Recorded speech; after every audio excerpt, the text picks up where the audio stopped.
Yuk jadi bagian dari dakwah kami. Dukung operasional dakwah dan sosial kami, raih pahala amal jariah yang terus mengalir sampai hari kiamat.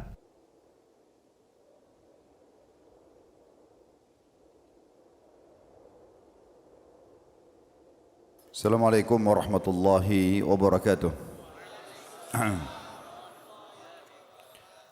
Alhamdulillah, kalimat suci, kalimat mulia yang selalu terucapkan dari lisan orang-orang beriman kepada satu-satunya pencipta segala sesuatunya, Allah subhanahu wa ta'ala, dengan penuh keyakinan bahwasanya kalimat ini adalah kalimat penghubung antara kita sebagai seorang hamba dengan sang pencipta Allah.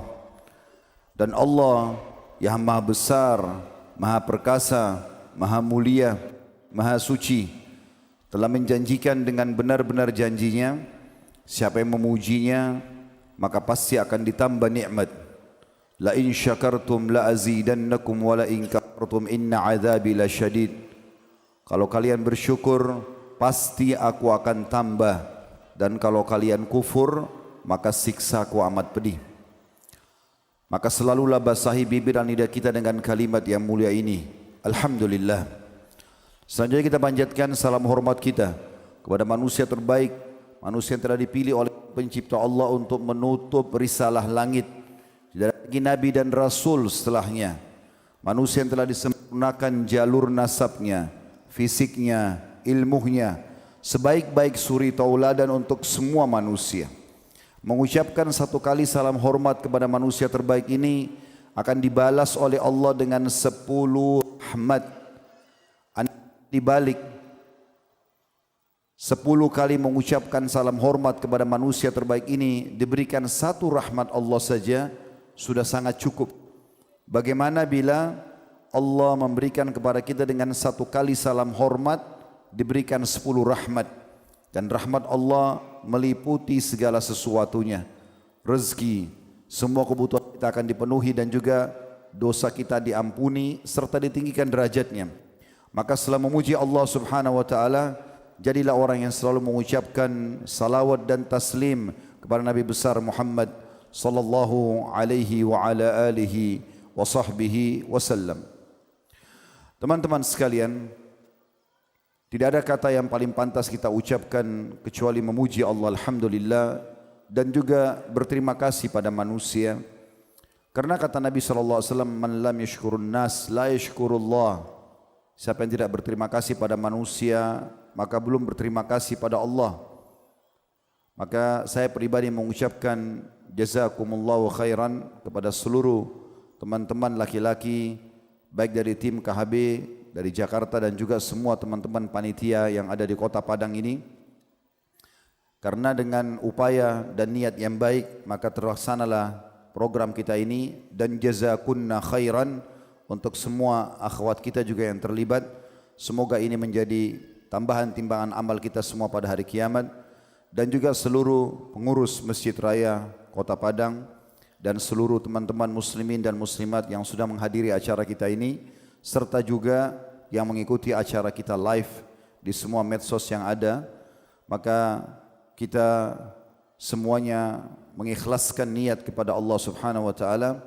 Kalau tadi yang datang di sini karena diajak oleh temannya, atau hanya karena ingin tahu apa yang dibahas, atau karena ingin meramaikan majlis, atau ingin tes saja, testimoni saja, maka ubah niat anda.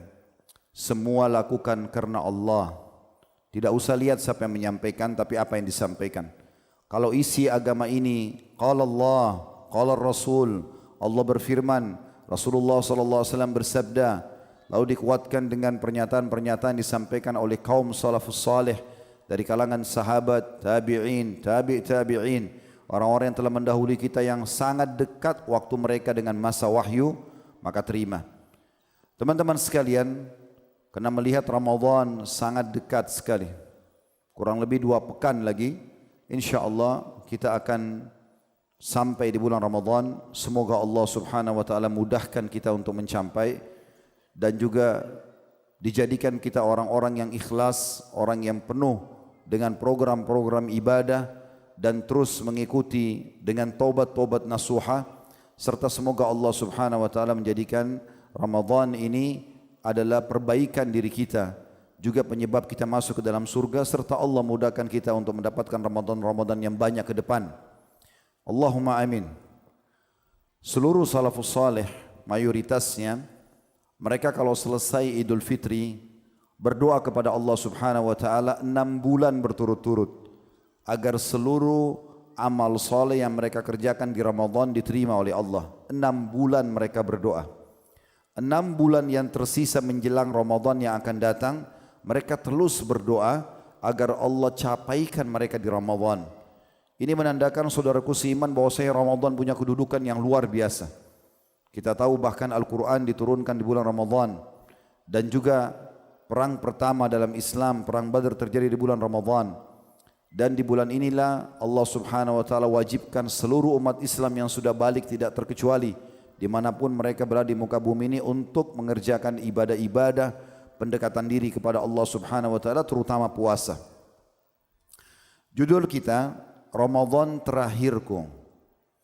Ada sebuah buku yang ditulis oleh Profesor Dr. Ragib As-Sirjani. Saya tergelitik untuk membedah buku ini. Bukan menyentuh dari sisi fokus ke jenis-jenis ibadahnya Ramadan, tapi lebih kepada masalah keimanannya. Walaupun nanti di penutupannya ada sentuhan tentang masalah jenis ibadah yang sudah sering kita dengar dan ketahui dari puasa, sholat tarawih, baca Quran, i'tikaf, dan ibadah-ibadah yang lainnya.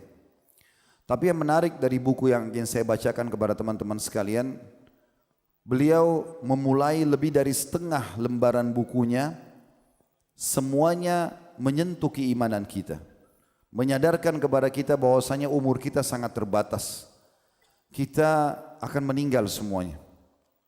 Teman-teman jangan pernah terpengaruh dengan kulit yang masih belum keriput, umur yang masih 20 tahun, 30 tahun, 40 tahun, dan selalu kita melihat orang yang lebih tua daripada kita, sehingga kita selalu menganggap, oh waktu masih lama. Ini keliru sekali. Terlalu banyak orang yang meninggal masih muda, bahkan mungkin lebih muda daripada kita. Dan juga banyak sekali yang meninggal lebih sehat daripada kita, lebih tampan dan cantik daripada kita, lebih banyak prestasi-prestasinya.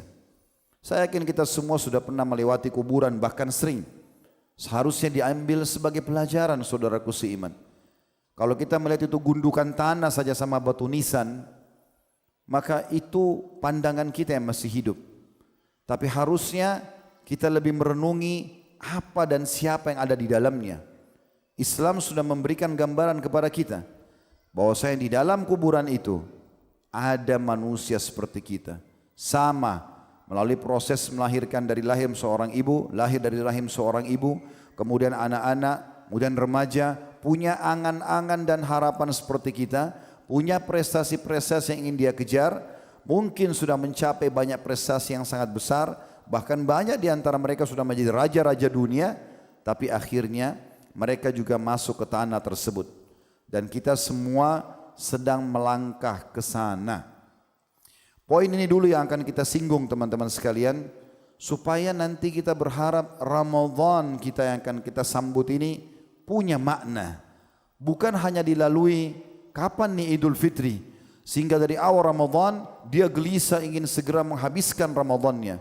Bukan sebaliknya, dia menikmati detik demi detik, menit demi menit, jam demi jam, agar dia bisa lebih mendekatkan diri kepada Allah Subhanahu wa taala.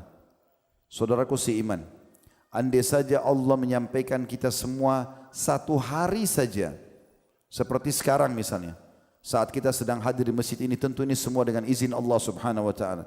Ini adalah hari emas kita semuanya. Besok kita tidak pernah tahu masih hidup atau tidak. Kalau kita masih hidup hari ini, detik ini, Anda masih bisa bernafas, bisa melihat, bisa mendengar, bisa berfikir, bisa merenungi, maka ini adalah hari emas kita. Kalau masa lalu kita berisikan amal-amal saleh, alhamdulillah, kita syukuri hari ini kita lakukan hal yang sama atau lebih bagus tingkatan kualitasnya. Kalau masa lalu kita penuh dengan dosa-dosa, saatnya kita bertaubat. Karena hari ini adalah hari emas. Dalam sebuah riwayat dijelaskan saudaraku seiman, di zaman Nabi SAW dulu ada orang yang meninggal mati syahid. Meninggal mati syahid. Pada saat orang ini meninggal mati syahid, disolati oleh Nabi SAW dan para sahabat. Ya. Maka pekan depannya, sepekan saja selisihnya, meninggallah sahabat dia yang sama umurnya. Dan bukan meninggal mati syahid. Dan bukan meninggal mati syahid. Maka Nabi SAW setelah mensolati jenazah yang kedua berkata, bagaimana menurut kalian tentang jenazah yang baru kita solati ini? Kata para sahabat, ya Rasulullah, semoga dia bisa mencapai derajat sahabatnya yang mati syahid pekan lalu. Kata Nabi SAW, sungguh orang yang baru kita solati jenazahnya ini jauh lebih tinggi derajatnya dibandingkan yang meninggal pekan lalu walaupun itu mati syahid. Karena dia sempat beribadah kepada Allah sepekan saja, lebih dari temannya. Dan pernah sekali saudaraku seiman, baginda Nabi SAW melewati sebuah kuburan. Lalu beliau berhenti sebentar, sejenak beliau mengatakan kepada para sahabat, siapa penghuni kuburan ini? Ada seseorang sahabat yang mengatakan Fulan bin Fulan. Tentu di riwayat tidak disebutkan namanya, cuma dikatakan Fulan bin Fulan. Kata Nabi SAW, demi zat yang jiwaku dalam genggamannya, maksudnya demi Allah, orang ini yang sudah kita sedang lewatin kuburannya, kalau dia dihidupkan lagi, maka 2 rakaat solat lebih dia cintai daripada dunia dan seluruh isinya. Andai saya teman-teman kita wafat, kemudian Allah berikan kita kesempatan 5 menit saja hidup kembali, maka demi Allah kita tidak akan pernah mau kembali ke makanan kesukaan kita. Kita tidak akan cari minuman favorit kita. Kita tidak akan berusaha untuk mengulangi kembali meeting-meeting yang kita lakukan untuk mendapatkan proyek bisnis. Atau kembali ke kampus untuk mengejar sarjana kita. Atau kumpul dengan istri, suami, anak. Atau kumpul sama teman-teman. Atau apa saja. Bahkan mungkin kita tidak berharap menghirup lagi oksigen. Tapi kita berharap bisa sujud sekali kepada Allah Subhanahu wa ta'ala. Berzikir, membaca Al-Quran yang selama ini banyak dilalaikan. Saya akan bacakan apa yang ditulis oleh beliau. Di lembaran-lembaran awal beliau mengingatkan tentang masalah itu. Beranjak daripada sabda Nabi SAW, Akthiru zikra hadhimil ladzat. Perbanyak, kata Nabi, mengingat, menjadikan sebagai pedoman hidup penghancur semua kenikmatan dunia, yaitu masalah kematian. Juga Nabi SAW memerintahkan kita kaum muslimin tanpa kita dilarang untuk mengejar prestasi dunia. Nabi SAW tidak pernah melarang kita untuk pakai baju yang bagus, berpenampilan yang rapi, bersih. Kita makan yang enak, minum yang enak, punya pekerjaan-pekerjaan yang baik, mencukupi kebutuhan kita, mengharumkan nama kita, punya titel yang banyak. Tidak pernah dilarang, tapi bukan untuk menjadi target utama. Setiap muslim selalu berpikir ada sesuatu yang sangat besar di akhirat sana yang Allah janjikan. Kehidupan yang tidak akan pernah ada penyakit lagi. Tidak ada lagi kematian. Semua yang manusia khawatirkan di dunia, di surga sudah tidak ada lagi. Kata Nabi SAW, orang yang masuk surga tidak akan habis masa mudanya. Semua ahli surga berumur 33 tahun. Enggak lebih sehari, enggak kurang sehari. Tidak akan pernah beringus, tidak akan pernah meludah, tidak akan pernah buang air besar dan buang air kecil. Makanan dan minuman yang tidak dibutuhkan oleh tubuh mereka akan keluar dalam bentuk keringat yang lebih wangi dari bau kasturi. Kehidupan yang abadi selamanya. Itu yang merupakan target kita. Dalam hadis yang lain beliau mengangkat sabda Nabi SAW, yaitu hadis yang diriwayatkan oleh Imam Bukhari, kun fid dunya ka'annaka gharibun aw 'abiru sabil. Hai muslim, hai muslimah, jadikan dirimu di dunia ini seperti orang yang asing atau hanya lewat saja. Dalam riwayat yang lain kata Nabi SAW, ada apa aku dengan dunia? Dunia ini, aku ibaratnya di dunia ini seperti seorang musafir yang penat, capek, lalu mampir di bawah sebuah pohon, menghilangkan sejenak penat itu, lalu kemudian aku akan pergi. Abdullah bin Umar radhiyallahu anhu menanggapi sabda Nabi SAW ini lalu mengatakan dalam statement yang masyhur, "Idza amsayta fala tantadhirus sabah." Kalau kau tiba di sore hari kayak kita sekarang, jangan pernah tunggu besok pagi. Belum ada janji, belum ada jaminan kita masih bisa hidup. Wa idza asbahta fala tantadhiru masa. Kalau kau tiba besok pagi, jangan tunggu lagi sorenya. Kita ini teman-teman bukan ulang tahun seperti banyak orang melakukan dengan mengikuti acara-acara orang non-muslim merayakan ulang tahun. Kita ini ulang detik, bukan ulang tahun. Per detiknya kita ini dihitung. Bisa detik ini kita bernafas, 1 detik, 2 detik setelahnya kita meninggal. Apa jaminannya? Coba Anda melihat rumah sakit. Mana yang lebih banyak? Orang yang ada di dalam rumah sakit yang sedang dirawat atau orang yang lula lalang di pinggir jalan?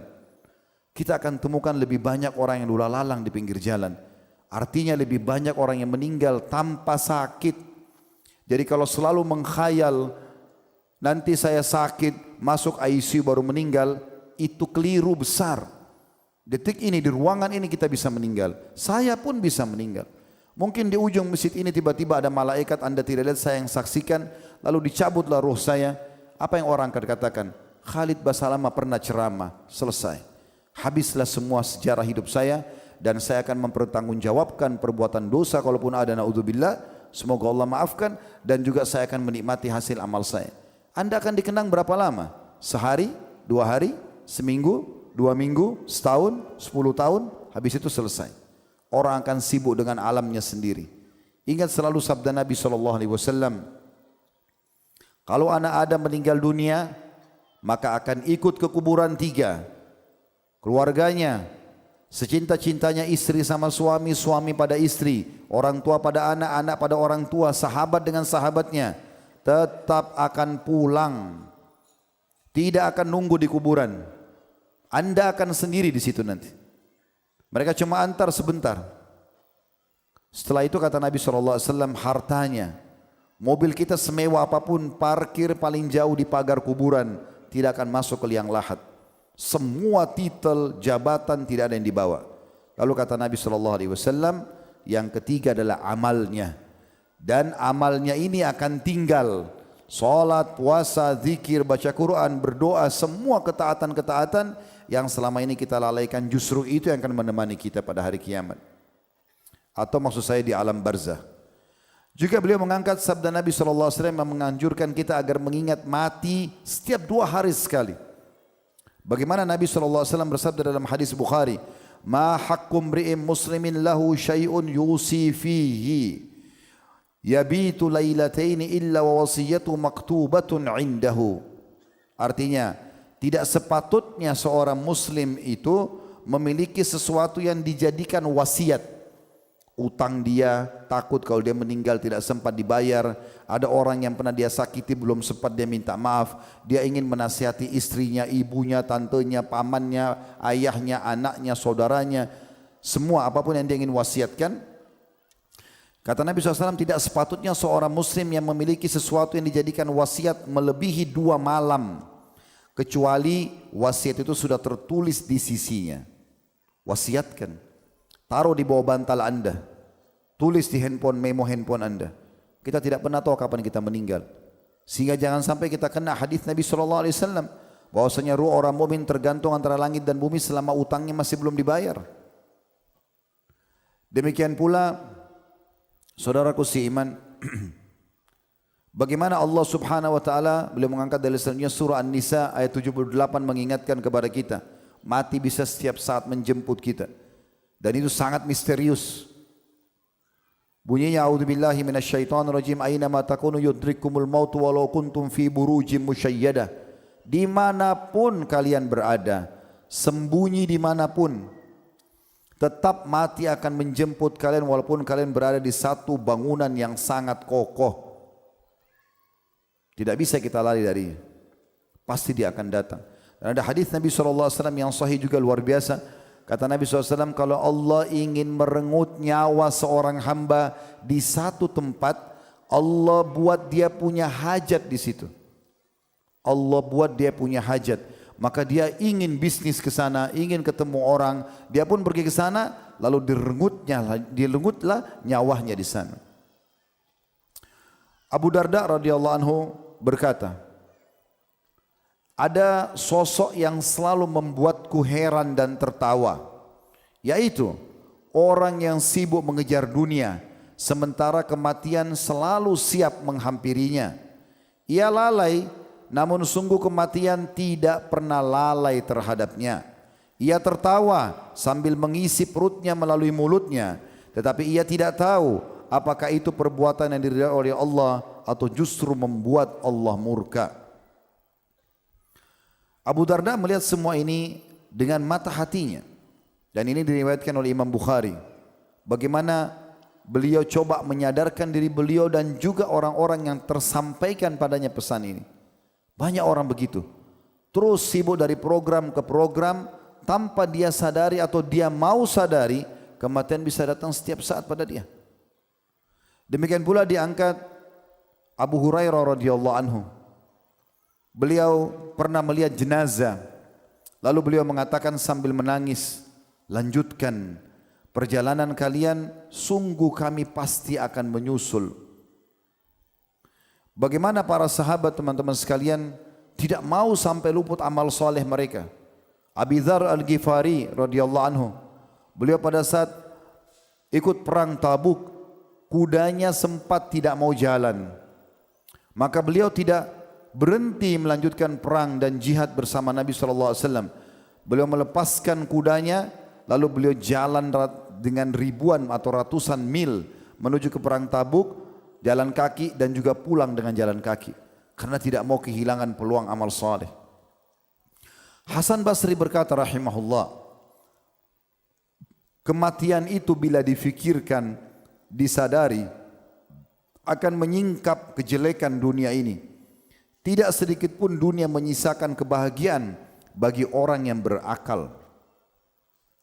Bagaimana Makhul rahimahullah, seorang salafus saleh yang saleh, dia pada saat melihat jenazah dia mengatakan, lanjutkan, bawa jenazah ini segera. Sungguh kami pun sedang berjalan menyusul jenazah ini. Sebuah nasihat yang sangat mengena lagi singkat. Maksudnya kalau jenazah sedang lewat, ini sebuah nasihat yang singkat tapi harusnya mengena. Lihat bagaimana pekahnya mereka. Kita sudah berapa kali teman-teman lihat jenazah tapi tidak pernah peduli dengan masalah itu. Bahkan kadang-kadang ada seseorang di antara kita naik kendaraan bersama temannya, motor atau mobil, kecelakaan, temannya mati depan mata dia, dia masih selamat, tidak juga membuatnya sadar. Seakan-akan dia cuma mengatakan syukur saya tidak mati bersama teman. Padahal setiap saat bisa terjadi pada dia. Allah memberikan dia selamat sebenarnya supaya dia masih punya waktu untuk taubat. Pada saat terjadi tsunami dan longsor besar di beberapa wilayah di Indonesia, saya sempat lihat cuplikan, ada beberapa orang mengambil cuplikan pendek dari masyarakat yang sempat selamat. Ada satu anak muda dengan polosnya dia ceritakan, dikatakan apa yang terjadi di sini. Dia bilang tiba-tiba bumi bergerak, semua bangunan seperti disedot masuk ke dalam bumi itu. Lalu dia gambarkan rumah-rumah ini seperti berputar dan tenggelam. Orang-orang yang masih dalamnya tidak sempat keluar, lalu masuk ke dalam. Dan hampir semua orang tidak bisa lolos. Bukan cuma manusia, bukan cuma rumah mereka, hewan-hewan juga semua tersedot. Lalu kemudian setelah mereka tertimbun ke tanah dan wafat manusia-manusia tersebut, seperti dimuntahkan kembali oleh bumi dan keluar. Tapi anak muda ini hanya menceritakan. Dan dia mengatakan, waktu itu saya termasuk dengan beberapa teman-teman saya yang sempat menginjak pijakan-pijakan tanah dan sempat lolos. Tapi dia cuma bahasakan itu.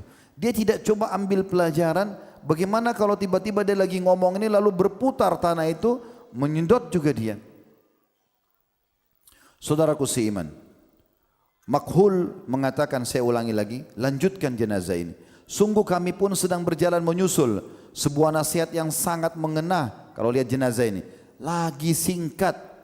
Sementara kelalaian yang sangat buruk telah menimpa. Maksudnya selalu saja jiwa ini ingin lalai, malas ibadah. Orang yang pertama yang jadi jenazah sudah pergi. Namun sayangnya orang yang datang setelahnya tidak mengambil pelajaran. Sayang sekali. Rabi' ibn Husaim rahimahullah, beliau mengatakan, tidak sesuatu yang terbaik dan gaib.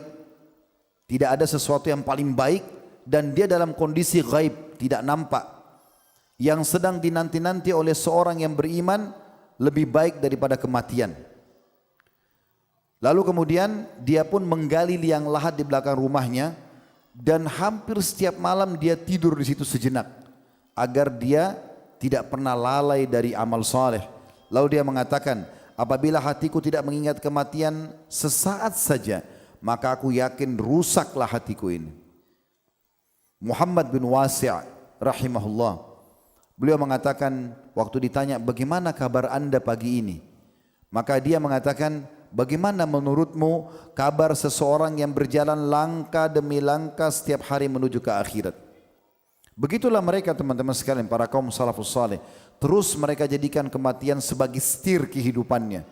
Selalu dia sadari fakta ini akan datang kepada dia, sehingga dia selalu punya persiapan. Umar bin Abdul Aziz mengatakan, jadi ini biasa mereka kalau kumpul, mereka bukan lagi teman-teman gosipin orang, sibuk membicarakan urusan dunia. Umumnya para salafus saleh kalau urusan dunia aja dia selesaikan. Tapi kalau sudah kumpul sama sahabat-sahabatnya, yang dibicarakan masalah kematian. Dikatakan dalam beberapa riwayat tentang Umar bin Abdul Aziz rahimahullah, beliau seringkali berkumpul dengan para ahli fikih dan mereka selalu saling mengingatkan kematian. Sampai akhirnya mereka menangis semuanya seakan-akan di depan mereka ada jenazah. Demikian pula Al-A'mash rahimahullah. Al-A'mash salah satu guru Imam Bukhari yang kesekian gitu dalam sanadnya. Beliau mengatakan, kita pernah menghadiri proses pemakaman dan kami tidak mengetahui siapa sebenarnya keluarga yang ditinggal oleh mayit karena saking sedihnya seluruh manusia pada saat itu. Mereka menangis melihat kuburan, mereka menangis melihat jenazah, bukan karena sedih ditinggal oleh orang tersebut. Mereka membayangkan dirinya bagaimana kalau jadi jenazah. Dan ini terjadi dalam riwayat Bukhari juga. Baginda Nabi SAW pernah melihat ada jenazah sahabat lagi akan diturunkan di kuburan. Lalu kemudian beliau datang mendekat. Waktu Nabi SAW lihat liang lahat itu, tiba-tiba beliau duduk di atas lutut beliau. Sambil beliau menangis terisak-isak, meneteskan air mata, membasahi jenggot beliau dan sampai menetes ke tanah. Lalu beliau mengatakan, untuk tempat seperti inilah kita harus punya persiapan. Thabit Al-Bunani rahimahullah berkata, dahulu kita pernah menghadiri proses pemakaman. Kita tidak melihat siapapun melainkan semua orang menutup setengah wajahnya karena menangis. Karena dia takut jangan sampai dia yang jadi jenazah. Abbas bin Hamzah menceritakan bagaimana dia berkata, aku pernah menemui Zannun al-Misri rahimahullah. Saat ia di tengah-tengah muridnya, dia berkata, jadikanlah kematian sebagai bantal kalian ketika tidur. Dan bayangkanlah seolah-olah ia di depan mata kalian saat terbangun. Bersikaplah seakan-akan di diri kalian tidak membutuhkan dunia dan sangat membutuhkan akhirat. Itu prinsip orang muslim. Kita boleh beraktivitas, tapi ingat mati selalu jadi pengontrol kita. Kalau kita sedang mencari atau mengerjakan amal soleh, kita akan tahu kalau saya tidak ikhlas, saya tidak maksimal, tidak khusyuk dalam sholat, ya, tidak maksimal dalam sedekah, baca Quran, nanti saya tidak akan terima pahalanya, sebentar lagi saya akan mati. Begitu juga kalau kita ingin melakukan dosa, kematian akan menjadi pengontrol buat kita. Jangan lakukan. Bagaimana kalau seandainya kau lakukan tiba-tiba kamu meninggal dunia? Mati sangat bermanfaat untuk diingat. Dan memang teman-teman sekalian, bagi orang beriman, mati itu sebuah pintu gerbang besar. Tanpa pintu itu kita tidak akan menuju ke akhirat. Kalau kita sudah sibuk setiap harinya dengan amal soleh, dari amal soleh ke amal soleh, terus sibuk, kan kita tahu kita yang membutuhkan amal soleh itu, maka nanti pada saat datang kematian kita sudah merasa diri kita siap. Bahkan banyak orang salafus soleh, orang soleh-soleh sebelum kita, mereka rindu dengan mati itu. Pada saat Bilal ditanya, bagaimana pendapat anda tentang kematian? Beliau mengatakan, marhaban bil maut, selamat datang kematian. Toh dia tahu bahwasanya dia sudah sholat, dia sudah puasa, dia sudah taat, maka dia tinggal meninggal dan mendapatkan hasilnya. Para salafus saleh dulu kalau ada di antara mereka yang sakit mau meninggal, karena mereka sibuk setiap hari mengingat kematian dan sibuk dengan amal soleh, jauh dari dosa, maka teman-temannya datang mengatakan berita gembira buat kamu. Bayangkan teman-teman, orang mau mati dikatakan berita gembira buat kamu. Kenapa? Mereka sebutkan alasannya. Karena sebentar lagi kau akan bertemu dengan Allah, sebentar lagi kau akan bertemu dengan Rasulullah SAW, sebentar lagi kau akan melihat hasil amalmu, dan sebentar lagi juga kau akan menikmati surgamu. Begitu mereka sibuk dengan alam akhiratnya.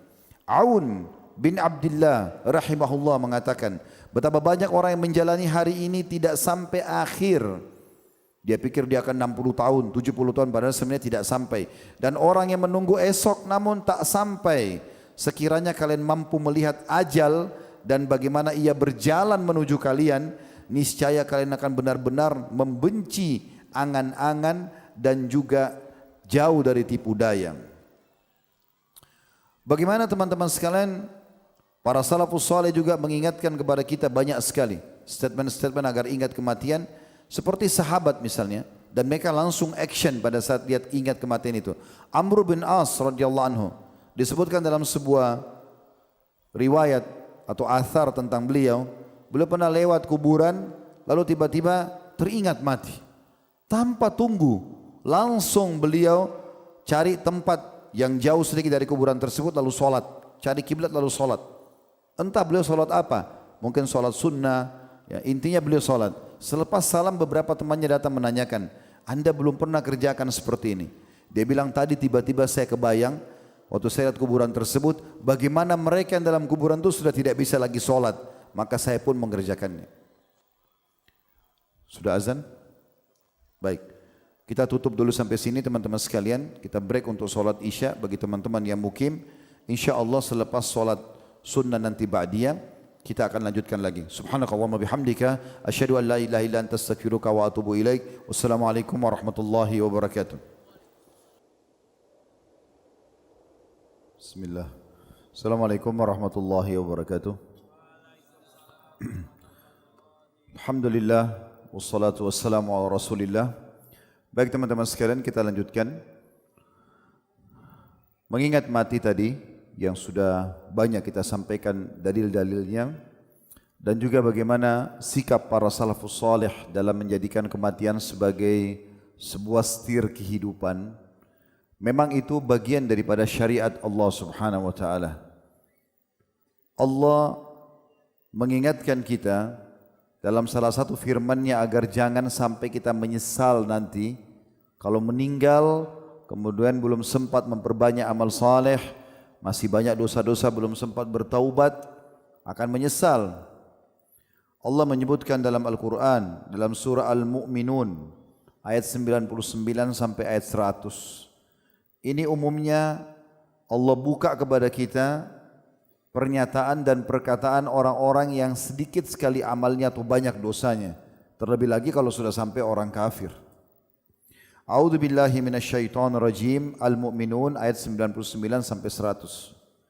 Hatta idza jaa ahadahumul maut qala rabbirji'un la'alli a'malu salihan fima taraktu kalla innaha kalimatun huwa qailuha wa min waraihim barzakhun ila yaumi yub'atsun.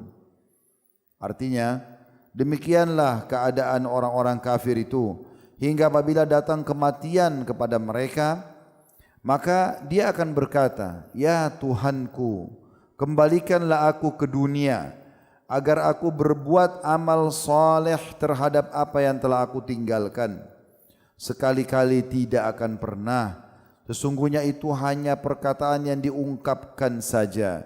Dan di hadapan mereka ada dinding atau barzakh di kuburan sampai hari mereka akan dibangkitkan nanti. Kita memang umat Islam, umat yang cinta dengan kematian, umat yang selalu merindukan akhirat. Kalau ada di antara kita yang hadir sini belum berpikir seperti itu, harus mengoreksi dirinya. Kapan kita tidak pernah berpikir akhirat, tidak pernah berharap mati supaya bisa menerima hasil daripada amal soleh kita, meraih apa yang Allah janji surga yang mulia dengan berbagai macam fasilitasnya, maka ini ada keraguan dalam keimanannya. Makanya Khalid bin Walid radhiyallahu anhu pada saat membawa pasukan muslimin ke depan Hurmuz, pimpinan perang pasukan perang Persia. Dia mengatakan, aku membawa kepadamu orang-orang yang mencintai kematian sebagaimana kamu dan pasukanmu mencintai kehidupan. Setiap orang beriman pada saat masuk ke kancah jihad yang dikejar adalah mati.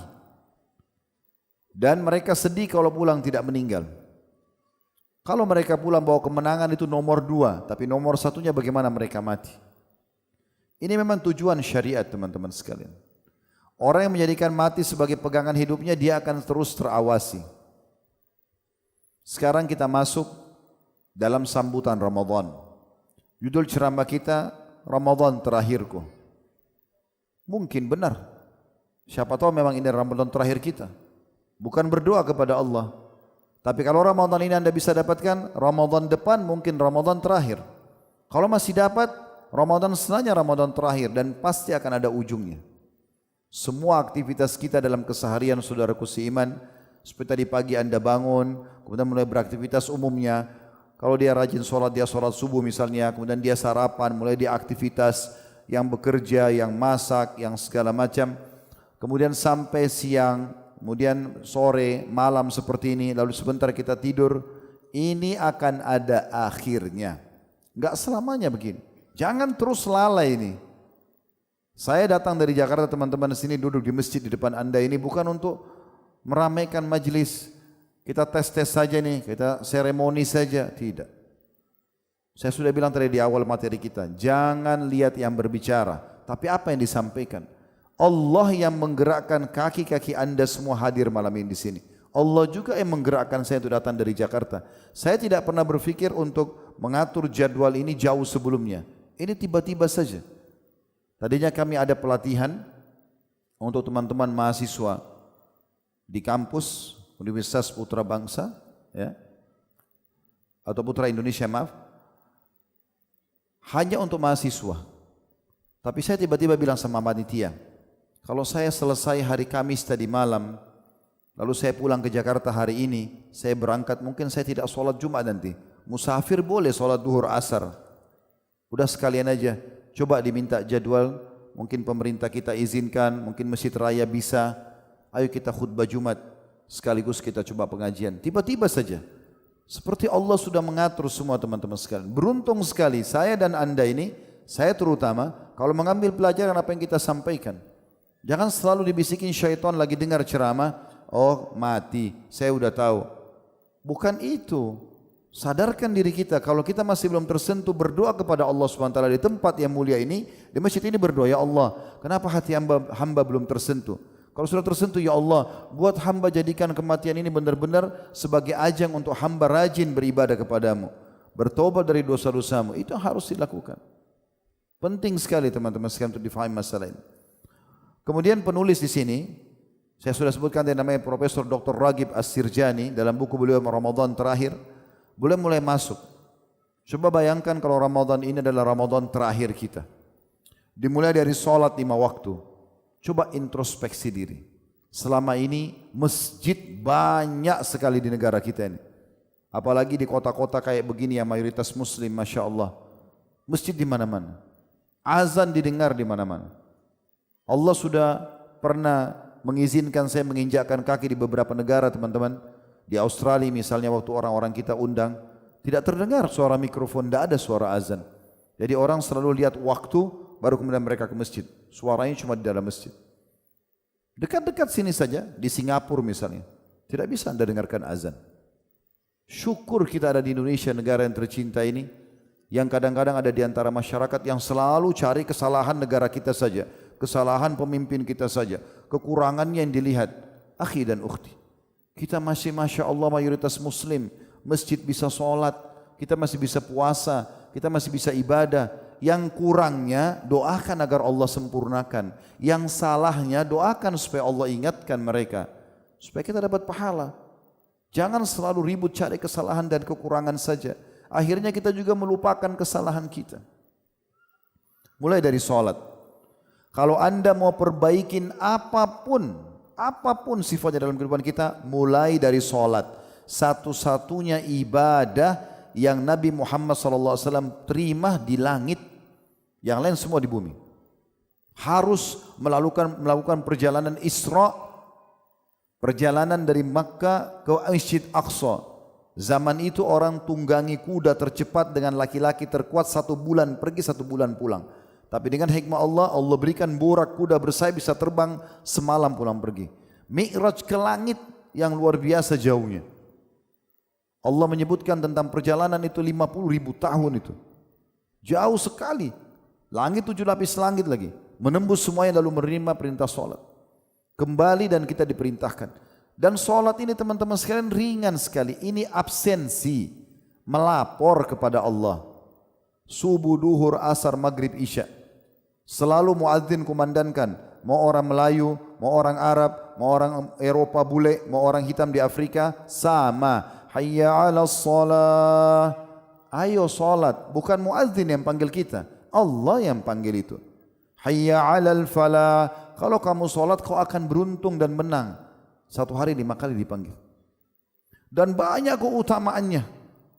Siapa yang bersuci di rumahnya kata Nabi SAW disebutkan oleh Al-Mundhir dalam kitab Targhib Tarhib. Disahihkan oleh Syekh Albani yang mendengarkan azan. Kemudian dia wudu. Dia baguskan wudunya. Dia ke masjid. Dia tidak melakukan solat kecuali ikhlas karena Allah. Tidak ada indikasi lain. Kecuali dia pulang seperti baru dilahirkan oleh ibunya. Bersih dosanya. Sehari bisa 5 kali kita dapatkan itu. Setiap langkah ke masjid 1 pahala.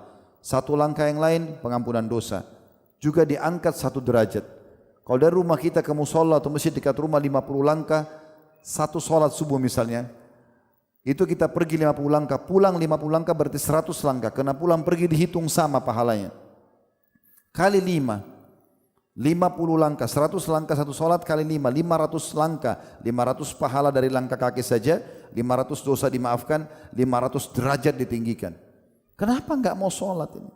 Kenapa enggak mau ke masjid? Kenapa enggak ramaikan masjid? Kalau anda yang belum mencobanya, coba, apalagi momentum Ramadan. Kalau Ramadan saja bulan yang 1 dunia ini, semua umat Islam sibuk beribadah, anda juga tidak baik, lalu kapan mau baiknya? Kapan kira-kira mau baik? Dan apa jaminannya Ramadan akan datang kita masih hidup, kita tidak tahu. Mungkin anda yang hadir sini mengatakan, oh Ustadz bahas masalah orang yang belum ke masjid. Saya sudah ke masjid. Yang sudah ke masjid juga, jadikan bahan introspeksi diri. Selama ini sudah jalankan belum hadis Nabi SAW, siapa yang tidak ketinggalan takbiratul ihram imam 40 hari. Subuh, duhur, asar, maghrib, isya, imam Allahu Akbar, dia Allahu Akbar. Enggak pernah masbuk 40 hari. Maka Allah akan selamatkan dia dari 2 masalah. Diselamatkan dari neraka dan diselamatkan dari kemunafikan. Sudah belum ini? Coba programin. Minimal sekali seumur hidup coba. 40 hari non-stop. Imam Allahu Akbar, Allahu Akbar di belakangnya. Dan laki-laki saf pertama. Tidak mungkin dapat saf pertama kalau anda telat datangnya. Setiap waktu masuk sholat, sebelum azan, anggap itu sesuatu yang paling penting dalam hidup anda. Semua tinggalkan. Azan anda sudah di masjid. Bukan tunggu azan selesai baru ke masjid. Supaya anda dapat sholat qabliyah, doa di antara azan yang mustajab. Saya mau begini teman-teman. Coba kalau gubernur kita atau wali kota misalnya mengatakan kepada anda, siapa yang datang, saya buka kantor saya 15 menit atau setengah jam waktu. Yang datang di waktu itu misalnya jam 12 sampai jam 12.30, apa saja yang dia minta saya akan mudahkan urusannya. Mungkin ada yang mau supaya tanahnya dibebasin, dinaikkan jabatannya atau apa saja. Saya yakin akan antri. Itu manusia saudaraku. Sang pencipta Allah, pencipta langit dan bumi ini mengatakan melalui lisan Nabi Muhammad SAW, antara azan dan iqamat tidak ditolak doa. 5 menit ini. Kenapa masih sibuk dengan handphone, masih sibuk ngobrol sama teman, baru mau wudu? Kenapa enggak gunakan ini, maksimalkan? Lupakan semua aktivitas, doa diijabah. Minta masuk ke dalam surga, minta selamat dari neraka, minta dipanjangkan umur di atas ketaatan. Ingat, berdoa agar nikmat Allah dipertahankan jauh lebih mulia di sisi Allah daripada sudah punya masalah baru minta diberikan jalan keluar. Teman-teman sekarang lagi sehat begini, lalu bilang, ya Allah pertahankan kesehatan saya. Lebih afdal daripada anda sudah sakit baru bilang, ya Allah sembuhin saya. Jadi tidak ada alasan, jangan anda bilang, oh saya kan belum sakit, untuk apa saya mau berdoa? Masa tunggu sakit baru berdoa? Apa kata Nabi SAW dalam hadis sahih, kenali Tuhanmu di waktu kamu lagi lapang, justru lagi sehat, lagi segala macam. Dia akan mengenalimu di saat kau susah. Ingin masalah anda dipecahkan pada saat lagi susah, kenal Allah di saat lagi lapang. Itu antara azan iqamah. Lebih lagi teman-teman, solat itu kita hitung sehari 5 kali. 10 menit saja satu solat. Kayak tadi anda kerjakan tidak lebih dari 10 menit. Berarti kita memakai 50 menit dari waktu kita. Allah berikan kita dalam sehari 24 jam. Kalau dikurangi 50 menit anda masih punya 23 jam plus 10 menit. Silakan aktivitas yang lain selama bukan haram. Salat akhi dan ukhti. Azan, komitmen mulai sekarang bubar dari sini, enggak ada aktivitas lain. Kalau perlu sebelum azan sudah ada di masjid. Kalau sudah kerjakan sekali, hari kedua, hari ketiga, selama ajal belum datang, terus komitmen. Penuhi masjid-masjid itu. Bayangkan kata Nabi SAW dalam hadis yang sahih. Beliau mengangkat hadis Bukhari, salatul jama'ati afdalu min salatil fadli bisab'in wa ishrina darajah. Salat berjamaah lebih afdal daripada salat sendiri 27 derajat. Kata Ibnu Abbas radhiyallahu anhu, satu derajatnya ya, itu 12.000 tahun. Dalam beberapa asar dikatakan berapa banyak derajat yang kita kehilangan nih gara-gara kelalaian. Beda pahalanya orang yang pas takbiratul ihram imam dia salat dengan orang yang masbuk 1 rakaat, orang yang masbuk 2 rakaat, orang yang kehilangan jemaah pertama, jemaah kedua, beda pahalanya. Beda dari awal. Dan ini harus kita, kalau anda sudah harus kita prioritaskan. Kalau anda sudah lakukan ini, prioritaskan solat itu, maka semuanya akan aman. Yang lain akan baik. Diambil daripada hadis Nabi SAW yang sahih. Awal amal dihisab hari kiamat adalah solat. Kalau dia baik, maka akan membantu yang lain. Kalau dia buruk, akan mengganggu yang lain. Ini bukan cuma di akhirat. Di dunia pun sama. Anda kalau mulai dari solat, komitmen perbaiki, ya, termasuk jangan lupa ya, kekhusyuannya, konsentrasinya. Karena ada hadis yang berbunyi, ada orang hari kiamat tidak terima pahala salat kecuali setengah.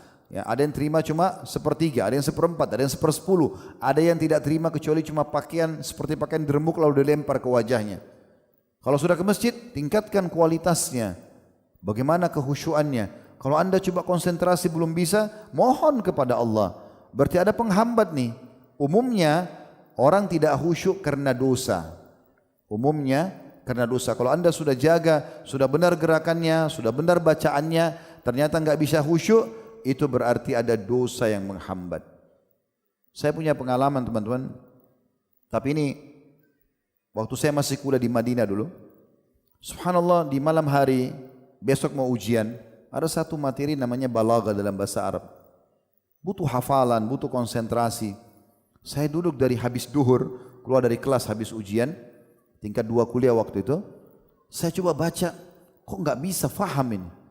Tapi perlu anda ketahui ya, kota Madinah itu semua perempuan pakai jilbab, enggak ada diskotik, enggak ada karaoke, tidak siat di masjid, tidak ada. Kita tempat hiburannya kampus ke Masjid Nabawi. Saya coba baca kok enggak bisa faham, kok enggak paham. Tiba asar sholat berjamaah belum bisa, tiba maghrib belum bisa. Saya sempat telepon teman saya waktu itu, hafidahullah Dr. Muhammad Rahili, sampai sekarang beliau sudah masih ngajar di kampus kami. Dia kebetulan kakak kelas saya, dia udah pada saat itu tingkat 4 kuliah mau selesai. Saya bilang, akhi tolong saya mau ketemu. Waktu itu kita masih pakai telepon koin, belum ada handphone. Saya tak tahu kenapa dari tadi siang saya baca ini belum faham. Bisa enggak kita ketemu di masjid kampus? Oh bisa. Begitu ketemu, saya bilang saya enggak bisa faham. Ini habis maghrib. Terus tiba-tiba dia ucapin kata-kata begini, Khalid, kau masih punya wudu? Saya bilang iya. Coba sekarang kau sholat 2 rakaat, ikhlas karena Allah. Niat supaya Allah ampuni dosa-dosamu kalaupun ada. Kemudian kembali ke sini, duduk sama saya. Ini pengalaman saya pribadi teman-teman. Perlu saya ingatkan ya, alhamdulillah kami di Madinah itu tidak ada perempuan tidak berjilbab. Di kita punya tidak ketemu juga di kampus semua laki-laki. Pun pakai cadar di rumah orang masing-masing. Enggak ada diskotik, enggak ada bar, enggak ada. Artinya celah dosa bisa kita katakan tidak ada. Di kampus pun kita cuma belajar, kuliah. Maka saya sholat. Saya berdiri, saya hadap kiblat, saya sholat. Niat untuk ya Allah kalaupun ada salah. Niatkan sholat tobat, mungkin Allah maafkan. Udah selesai, habis salam saya istighfar, saya kembali. Kurang dari 1 jam teman-teman. Kurang dari 1 jam setelah itu. Belum azan isya, udah selesai saya pelajari. Saya hafal, faham. Subhanallah. Subhanallah, dosa itu menghambat. Tapi sholat luar biasa membantunya. Dan banyak hal-hal yang seperti ini terjadi. Maka jaga teman-teman sekalian. Kalaupun kurang khusyuk itu berarti disebabkan karena dosa-dosa kita. Jaga kualitasnya. Jangan buka pintu-pintu dosa. Maka Ramadan ini kita bisa jadikan sebagai momentum untuk memperbaiki sholat kita. Tentu tidak harus tunggu nanti awal Ramadan. Bubar dari sini Anda sudah bisa coba praktekin itu. Kemudian beliau mengangkat perbuatan yang kedua, masalah puasa secara umum. Ya. Karena puasa bagian daripada perintah Allah SWT di bulan Ramadan. Cuma berapa banyak orang di antara kita teman-teman puasa yang dari sahur sampai buka puasa padat ibadah. Berapa banyak orang di antara kita seperti ini. Kebanyakan kita subhanallah bahkan ada yang penuh dengan kelalaian. Di Ramadan, di bulan puasa hanya lapar dan haus saja. Hanya lapar dan haus. Dia cuma dapat itu. Kenapa? Dari pagi tidur sampai menjelang buka puasa tinggal 2 jam baru bangun. Ya. Mungkin kalaupun dia sholat, dia bangun sholat tidur lagi. Ini puasa apa 1 jam 2 jam? Ada juga orang sibuk. Puasa Ramadan dari sinetron ini ke sinetron itu. Dari film ini ke film itu. Tanpa dia sadari dia lihat yang bukan mahramnya. Dia lihat berita cerita bohong. Dosa-dosa yang dia lakukan. Belum lagi sibuk dengan gosipnya.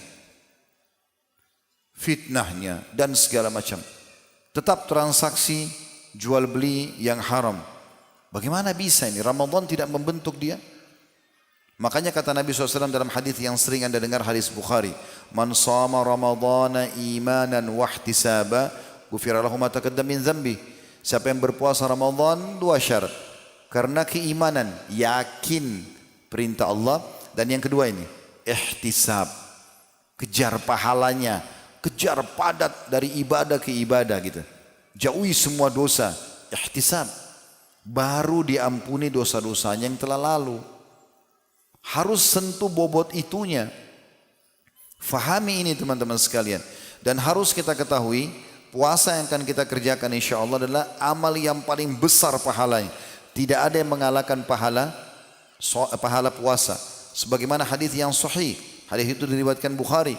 Kata Nabi SAW, kullu amal ibn Adam lahu illa siyam, fa innahu li wa ana ajzi bihi. Setiap amal anak Adam adalah miliknya. Sudah ditentukan kadar pahalanya, kecuali puasa. Karena sesungguhnya kata Allah SWT dalam hadis qudsi, sesungguhnya itu adalah milikku dan aku sendiri yang akan membalasnya.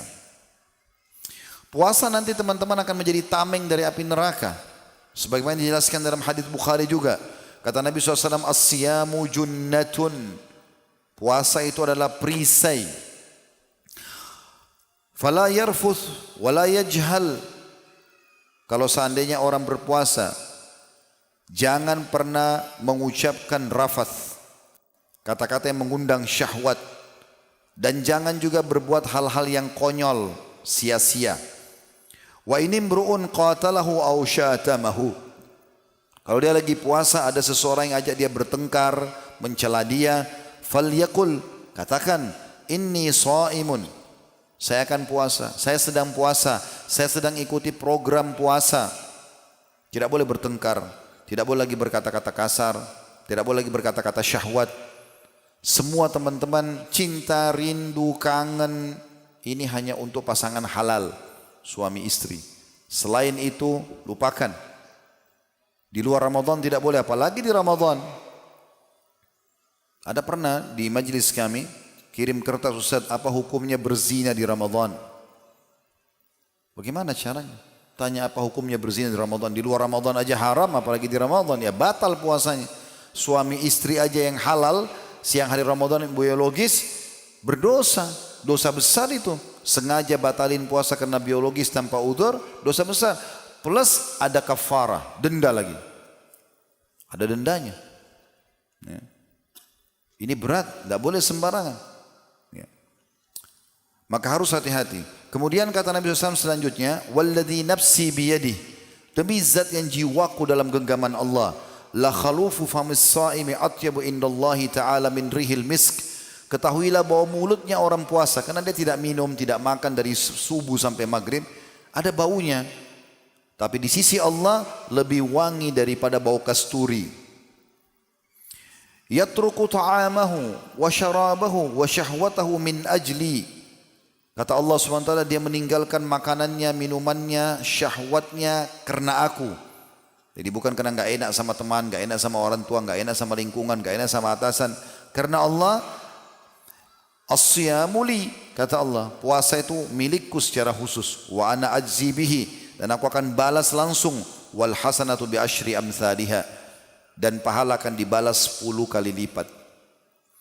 Coba teman-teman sekalian, Ramadan yang akan datang ini jadikan coba lebih baik daripada Ramadan yang sebelumnya.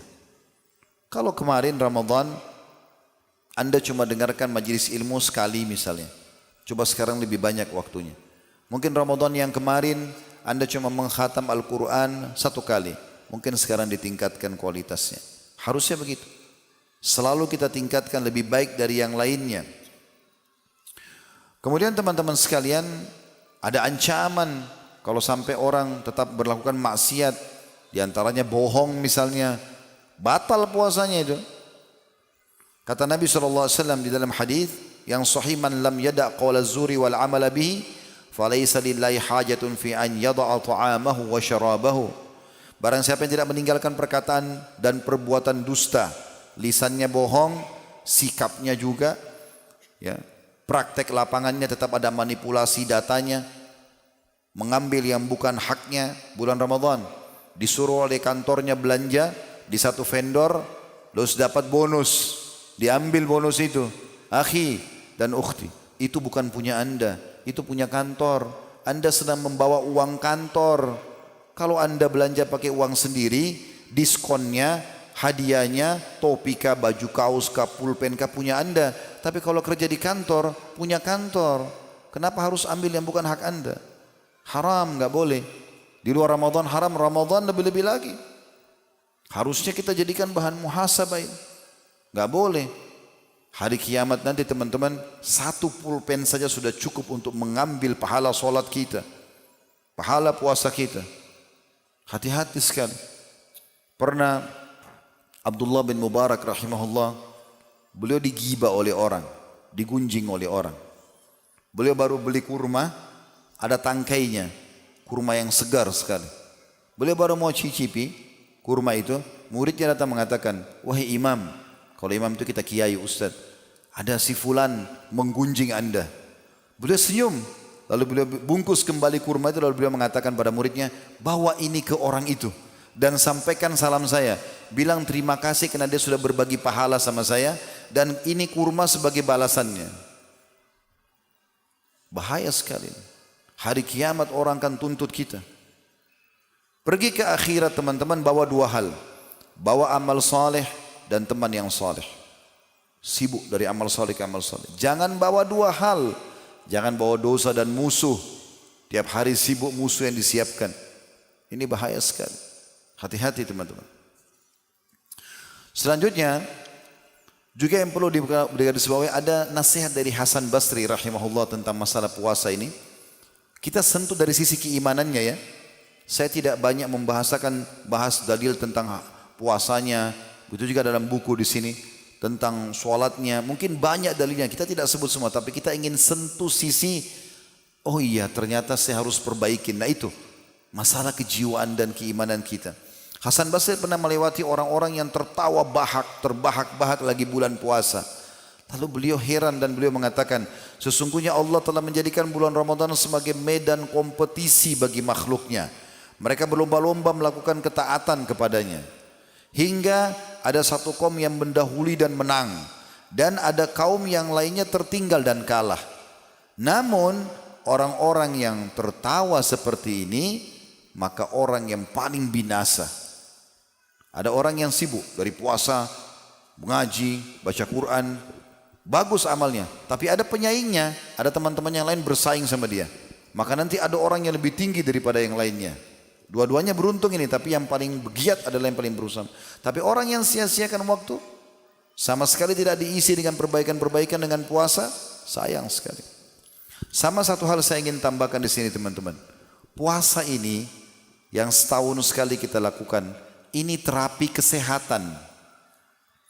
Kalau badan kita ini mesin, robot, rusak ini. Makan panas, dingin, pedas, asin, semua masuk. Ini kalau mesin rusak ini. 11 bulan kita boleh makan minum, silakan.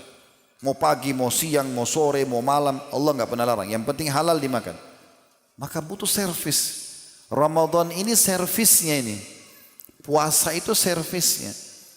Makanya teman-teman rasakan nggak? Kita kalau saya tiba Idul Fitri setelah sebulan puasa, terus kita silaturahim keluarga, baru makan sedikit ketupat sudah kenyang.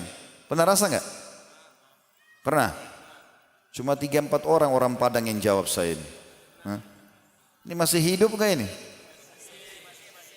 Kadang-kadang kita makan sedikit ketupat sudah kenyang ya. Kenapa? Perut kita sudah diservis. Seperti mobil kalau habis servis, gasnya sedikit saja sudah kencang dia. Seperti itu. Jadi jangan anggap begitu mau tiba Ramadan, wah puasa sebulan. Beratnya dulu, persepsi negatif, salah ini. Justru itu kesehatan. Tidak pernah ada orang mati karena puasa. Kecuali ajalnya datang. Tapi nggak ada. Anda kalau yang sudah jalankan, tidak pernah ada masalah kan sebenarnya. Dan subhanallah tergantung niatnya. Saya berapa kali praktekin dalam diri saya sendiri. Coba kita niatkan. Kadang-kadang sahur cuma segelas air. Tahan tuh. Insya Allah saya tidak lapar. Enggak lapar sampai buka puasa. Buka puasa dengan sebutir kurma dengan segelas air. Masih tahan sampai habis tarawih baru makan. Banyak orang tidak begitu. Sahur dan buka puasa dijadikan sebagai ajang balas dendam. Nah. Ini saya sudah berapa jam tidak makan. Sebelum puasa habis asar keliling pakai motor. Beli yang warna merah, yang warna hijau, yang warna biru, warna-warni tumpuk semua di meja makan. Padahal pada saat buka puasa dia nggak bisa makan. Nabi SAW buka puasa teman-teman sekalian dimulai dengan kurma. Kata Abu Hurairah kalau tidak ada dengan air. Kalau ada keduanya di dua-duanya. Kemudian sholat maghrib dulu akhi dan ukhti. Habis sholat maghrib pulang baru makan. Kontrol, apa gunanya Anda puasa sebulan kalau Anda tetap rakus, tanda kutip sini. Makan semuanya. Enggak. Itu hikmahnya ada. Jadi ini kita servis dan itu cuma setahun sekali. Ya. Jangan jadikan sebagai ajang balas dendam. Kata Nabi SAW, sebaik-baik makanan kalian buka puasa, kurma. Sebaik makanan kalian sahur, kurma. Kurma Nabi SAW. Apa kata Nabi SAW? Wahai anak Adam, cukup kau makan sebagian makanan yang bisa menegakkan punggungmu. Jangan balas dendam. Tidak ada hikmahnya puasa. Kalau bulan Ramadan sebulan puasa badannya tambah gemuk, ini tanda tanya ini. Berapa jam disuruh puasa sama Allah? Harusnya bisa turun timbangan badannya. Itu karena malam, balas dendam benar-benar. Ada orang habis azan, makan semua berat, nasi, ini segala macam. Azan, udahlah, iqamah nanti aja sholat di rumah. Nanti setengah jam sebelum Isya 15 menit baru wudu. Sudah berat, gak bisa bergerak. Ini udah ambil pelajaran dari puasa. Berjam-jam Anda disuruh tahan supaya dikontrol. Nanti buka puasa juga kontrol. Ini penting. Ada kisah nyata begini teman-teman. Ini kisah nyata di Saudi. Ada satu pengusaha terkenal, kaya raya, kena penyakit. Orang ini bertahun-tahun tidak pernah puasa Ramadan. Kisah nyata. Tidak pernah puasa Ramadan. Sampai Allah uji dia, selalu muncul penyakitnya itu perutnya kejang. Dan kalau muncul kejangnya beberapa menit saja, itu dia sudah tidak bisa bernafas, kesakitan. Dia karena punya uang keliling seluruh dokter terkenal di Eropa, di Amerika didatangi, spesialis penyakit dalam. Enggak ada yang tahu penyakitnya. Setelah sekian tahun dia berobat tidak bisa sembuh, dia datangi ada satu dokter Katolik di Jerman. Kebetulan orang ini sudah lama mau masuk Islam, dokternya ini. Tapi belum masuk Islam. Dia seperti menunggu ada keajaiban yang besar nih, apa yang mendorong dia mau syahadat. Datanglah orang ini ke situ. Dokternya lihat, cek, enggak ada. penyakitnya, hasil labnya tidak ada masalah. Ini dilihat dokter-dokter yang pernah didatangi riwayatnya, semua dokter terkenal, spesialis semua di dunia terkenal.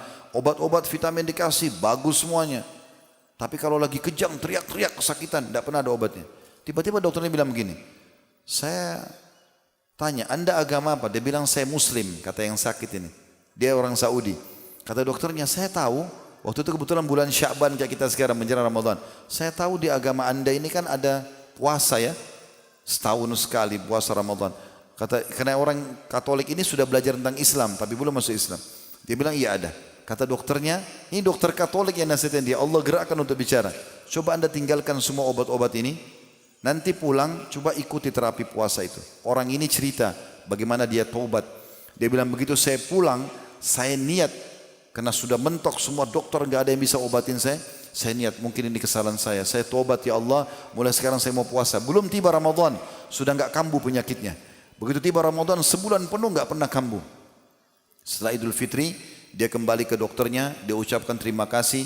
Ternyata mungkin memang ini peringatan dari Allah kepada saya. Kata dokternya, saya sebenarnya sudah lama mempelajari Islam. Dia keluarkan dari lacinya ada Quran terjemahan dalam bahasa Jerman, tapi saya belum tersentuh.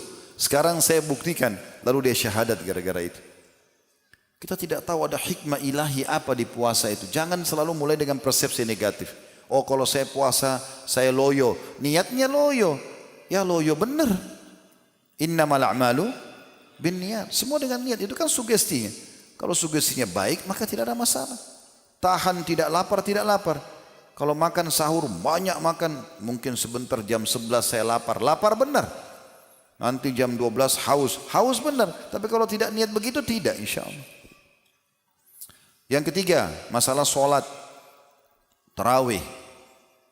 Ini juga banyak dilalaikan oleh banyak kaum muslimin. Hari pertama, hari kedua penuh masjid. Mulai hari ketiga, hari keempat, 1 minggu mulai berkurang. Begitu 10 akhir Ramadan, sibuk dengan mudik. Beli baju baru. Saya mau berbagi. Kenapa Anda tidak beli baju lebaran sekarang? Kenapa enggak beli sekarang? Enak, ya. Belum ada puasa, Anda haus tinggal beli air, beli minuman, habis beli baju, Anda bisa mampir makan. Beli sekarang. Kenapa harus tunggu 10 terakhir Ramadan, hari emasnya Ramadan? Ada malam Lailatul Qadar lebih baik daripada 1000 bulan, atau sama dengan 83 tahun plus 4 bulan. Sekali Anda katakan Subhanallah Lailatul Qadar, sama mengucapkan subhanallah 83 tahun plus 4 bulan. Baca satu ayat Al-Quran sama dengan 83 tahun plus 4 bulan dan seterusnya. Kenapa harus 10 terakhir Ramadan? Kadang-kadang bahkan tidak dapat pakaian. Kenapa enggak sekarang? Kenapa ganggu? Ada i'tikaf di akhir Ramadan, nanti kan kita singgung. Beliau singgung masalah i'tikaf juga. Tapi yang kita singgung masalah sholat tarawih. Di Indonesia itu sering kalau awal Ramadan rame, masjid-masjid besar. Seminggu, 10 hari mulai berkurang. Hilang semua. Mana ini? Kenapa enggak dikerjakan? Salat tarawih. Tarawih artinya santai ya. Qiyam Ramadan, Qiyamul Lail, Tahajud. Hampir sama. Semua salat malam itu. Cuma beda-beda istilah. Kalau di Ramadan dikatakan tarawih, santai. Kenapa santai? Karena habis ba'diyah isya kita sudah bisa salat malam. Jadi orang Islam yang sepanjang tahun tidak sholat malam bisa tercatat di buku amalnya sholat malam di waktu itu. Kalau Ramadan aja nggak mau sholat malam, lalu kapan mau sholat malam nih? Rame-rame semua masjid, mikrofonnya kedengaran, lewat saja. Sibuk dengan makanan, sibuk dengan duduk di pinggir jalan. Kenapa? Sampai kapan mau lalai?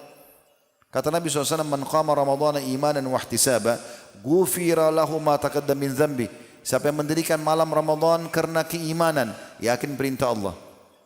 Biar satu dunia enggak kerjain, saya akan kerjakan. Itu namanya keimanan. Ihtisab, mengharapkan pahalanya, semangat mengejarnya. Maka dibersihkan dosanya yang lalu. Kerjakan ini. Sayang sekali kalau tarawih tidak dilakukan. Ya. Dan Anda bisa memilih minimal rakaatnya sebenarnya 2. Tapi kalau Anda mau maksimal salat bersama imam, dan Nabi SAW sudah mengingatkan dalam hadisnya, siapa yang sholat bersama imam, ya, sampai selesai, maka dicatat dia ibadah seperti semalam suntuk. Kenapa enggak tunggu? 8 rakaat. Bisikan syaitan seakan-akan berat. Kalau Anda bilang kan, Ustaz, syaitan kan dibelenggu di Ramadan. Ingat, dibelenggu bukan berarti tidak bisa goda. Karena dalam riwayat dikatakan para maradatul jin, jin-jin yang jahat dibelenggu. Sehingga mereka tidak leluasa menggoda seleluasa di luar Ramadan. Berarti masih menggoda. Cuma tidak kuat. Teman-teman, Ramadan ini pembenahan iman. Kalau syaitan dibelenggu, ibaratnya begini, kalau saya atau kita lomba lari, syaitan di sebelah kita, tapi dia diikat, dibelenggu. Tahu makna belenggu ya? Leher diikat, kedua tangan diikat, kedua kaki diikat. Itu namanya belenggu, gak bisa bergerak. Syaitannya diikat. Jadi rival kita, lawan kita ini lagi dibelenggu. Anda ndak usah lari, jalan aja bisa menang di Ramadan itu. Di luar Ramadan godaannya kuat, tapi di Ramadan dia lemah, tetap bisa menggoda tapi lemah. Kalau Anda jalan santai saja, begitu tiba Idul Fitri, jarak Anda sama syaitan 1 bulan. Ada banyak umat Islam, begitu tiba Idul Fitri, subhanallah seperti lepas tanda kutip dari penjara ibadah. Tiba Idul Fitri, alhamdulillah. Kenapa? Alhamdulillah tidak puasa lagi. Alhamdulillah tidak lagi terawih, tidak lagi baca Quran. Oh, sudah boleh pacaran, sudah boleh buka jilbab. La haula wala quwata illa billah. Di training 1 bulan jadi orang rusak. Harusnya alhamdulillah saya terapkan sekarang. Makanya Nabi SAW segera ikat umatnya dengan mengatakan, siapa yang berpuasa Ramadan diikuti 6 hari dari bulan Syawal sama dengan puasa setahun, supaya jangan kendor imannya. Ayo puasa lagi. Kalau sudah terbiasa dengan 1 bulan Ramadan, jangan tinggalkan puasa Senin Kamis, puasa Iyamul Bid, puasa 6 hari bulan Syawal, puasa hari Arafah, Tasu'a dan Asyura 9 dan 10 Muharram. Kerjakan puasa-puasa itu. Ini perlu digarisbawahi. Ya.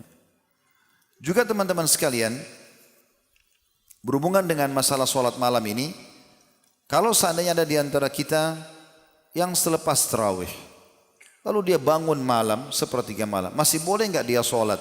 Khilaf di antara ulama. Tapi umumnya ulama membolehkan. Masih ada waktu dengan malam, Anda mau sholat lagi, tidak ada masalah. Ada yang mengatakan cukup dengan 11 rakaat yang sudah dikerjakan. Kalau sudah tarawih enggak usah tahajud. Tapi ada juga yang mengatakan boleh saja. Anda pernah lihat Masjid Haram Mekah dan Masjid Nabawi Madinah? Terutama di 10 terakhir Ramadan. Mereka sholat tarawih 23 rakaat. Sampai selesai jam setengah 11 biasanya. Kayak Ramadan nanti ini. Terutama 10 terakhir ya. Kemudian nanti setengah 1 malam sholat lagi tahajud mereka. Kalau digabung itu, tarawih 23 rakaat, gabung sholat malamnya lagi, itu 11 rakaat lagi. Ya kan? Itu berapa rakaat jumlahnya? 30 lebih. Dan tidak ada masalah. Tidak pernah ada fatwa ulama, oh enggak boleh kalau sholat tarawih, enggak boleh lagi kamu ikut sholat malam. Itu ijtihad ada sebagian orang, tapi umumnya ulama mengatakan tidak masalah. Saking pentingnya menjaga, menghidupkan malam itu. Kata Nabi SAW, jangan tinggalkan sholat malam karena dia kebiasaan orang-orang soleh sebelum kalian. Ramadan melatih kita untuk itu. Walaupun nanti teman-teman sekalian, selepas Ramadan, kita dianjurkan sholatnya bukan selepas ba'diyah isya, kecuali sholat witir saja. Tapi diundur di sepertiga malam. Kalau Anda bilang, Ustaz, kan terapi sholat tarawihnya di setelah isya. Di Ramadan ada terapi bangun sahur. Jam berapa kita bangun sahur? 1 jam sebelum subuh biasa kan? Oh, ibu-ibu mungkin 2 jam sebelum subuh kena masak. Itu waktu mustajab doa.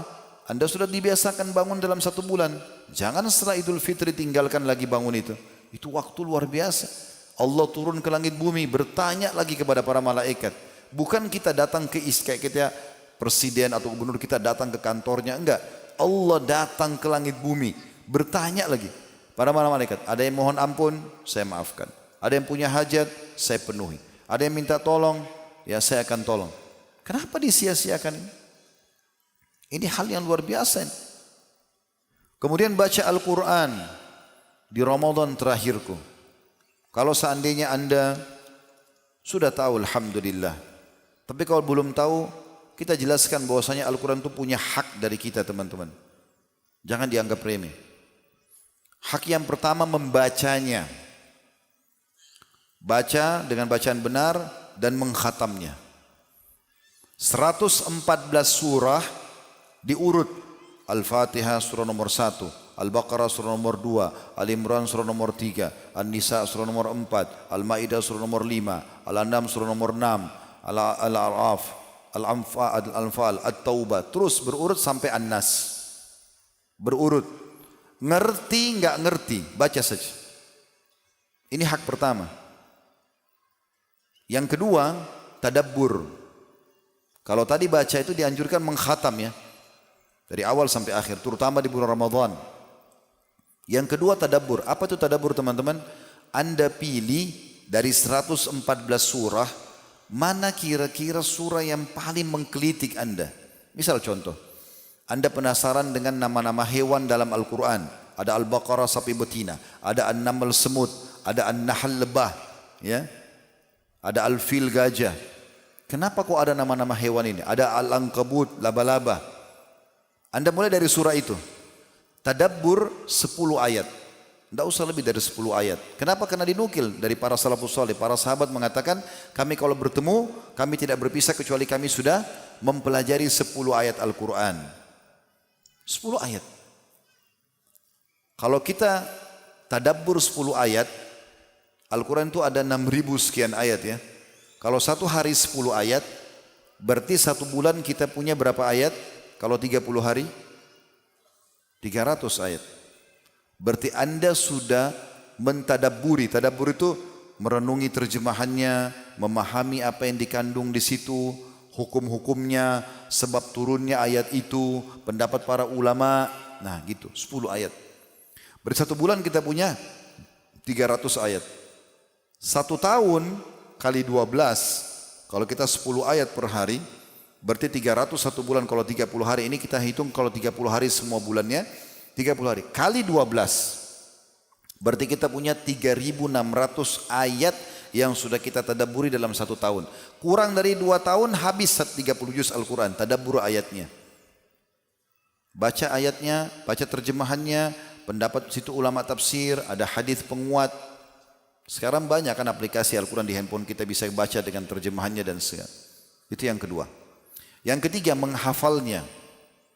Hafal juga ini teman-teman, selalu syaitan bilang, 30 juz, berat. Tidak usah begitu, mulai saja dulu. Dan saran saya sederhana, mulai 10 ayat saja. 10 ayat per hari. Dan menghafal ini tidak harus seperti membaca tadi. Enggak harus berurut, Al-Fatihah, Al-Baqarah, Al-Imran, tidak harus. Pilih surah yang paling Anda suka dulu. Misalnya saya mau tahu tentang Nabi-Nabi, surah Al-Anbiya, ada surah Al-Qasas. Ibu-ibu mungkin mau tahu tentang perempuan, ada surah An-Nisa, ada surah Maryam. Mau tahu tentang hari kiamat, ada Al-Qiyamah, ya. Ada Al-Zalzalah dan ada surah-surah yang lainnya. Maka Anda mulai dari surah-surah ini dulu. Surah yang paling Anda suka kira-kira dari, lihat saja daftar isinya di 115, oh surah ini, saya mulai aja hafal, 10 ayat. Sama tadi hitungannya dengan tadabbur ya, kalau 10 ayat per hari, dan 10 ayat ini dipakai ya dalam sholat. Seperti misalnya, anggap kalau Anda jadi imam subuh, ya, berarti Anda baca 5 ayat di rakaat pertama, 5 ayat di rakaat kedua, yang sudah Anda hafal. Kalau Anda tidak jadi imam, jadi makmum, ya sudah kita pindah ke sholat duhanya. Kalau ibu-ibu kan sholat di rumah bisa, 5 ayat di rakaat pertama, 5 ayat di rakaat kedua, berarti sudah selesai itu. Atau di sholat duha, duha bisa 2 rakaat minimal, jumlah rakaatnya tidak ada batasnya. Tapi boleh 4 rakaat, boleh 8 rakaat. Kalau kita ambil misalnya jumlah sholat Anda 4 rakaat saja duha. Di 2 rakaat pertama, ulangi 5 ayat yang sudah Anda hafal, ya, kemudian di rakaat kedua 5 ayat, 10 ayat selesai. Salam. 2 rakaat lagi ulangi tidak apa-apa. Karena pisah kan sudah salam. Baca lagi 5 ayat tadi yang sudah dihafal, juga di rakaat keduanya. Ada solat qabliyah duhur. Berapa rakaat qabliyah duhur? 4 rakaat. Karena kata Nabi SAW, siapa yang menjaga 4 rakaat sebelum duhur dan 4 rakaat sesudah duhur, Allah akan haramkan baginya api neraka. 4 rakaat ini Anda ulangi lagi. 2 rakaat salam, 2 rakaat salam. Rakaat pertama 5 ayat tadi yang sudah dihafal, rakaat kedua juga 5 ayat lagi, 10 ayat sudah. Salam, rakaat kedua, rakaat setelahnya sama juga. 5 ayat yang sudah dihafal, Anda ulangi lagi. Rakaat kedua juga sama. Ba'diyah duhur, Atau 2 rakaat duhur juga boleh, ba'diyah duhur juga ada. Qobliyah asar ada 4 rakaat. Kata Nabi SAW, semoga Allah merahmati seorang hamba yang menjaga 4 rakaat sebelum asar. Diulangi lagi 10 ayat itu. 2 rakaat pertama asar bisa. Qobliyah maghrib. Ya.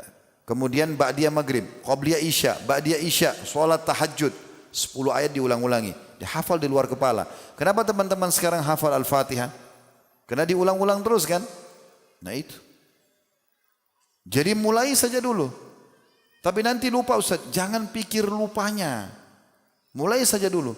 Imam Haram Mekah dan Madinah itu dari kecil mereka hafal. Tapi kadang-kadang mereka masih ada yang dilupa. Tapi yang dilupa penyambungnya satu ayat. Bukan satu juz, 30 juz Al-Quran dilupakan. Tidak. Mulai dari 10 ayat. Dan harus berazam mulai. Kalau anda mau mulai dari juz 30 nggak ada masalah. Hafal dulu semua. Ulangin dalam sholat. Lagi naik motor. Mau jalan kemana, mau ke kantor, mau ketemu teman-teman, mau silaturahim sambil murajaah. Daripada tunggu lampu merah, lihat helmnya orang warna apa, merek motornya apa, untuk apa? Baca a'udzubillahi minasyaitonir rajim, bismillahirrahmanirrahim, wattini wazzaitun, baca abasa wa tawalla, amma yatasaalun. Ya. Kaf ha mim ain sad, zikr rahmat rabbika abdahu Zakaria dan seterusnya bisa diulangi. Ini yang ketiga, hafal.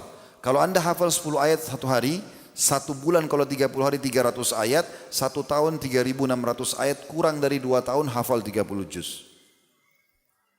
Yang keempat, mengamalkan isinya. Praktekin isi Al-Quran. Ini hak Al-Quran yang harus dikasih. Dan mulai dari Ramadan. Ramadan momentum yang paling baik karena orang semua baca Al-Quran.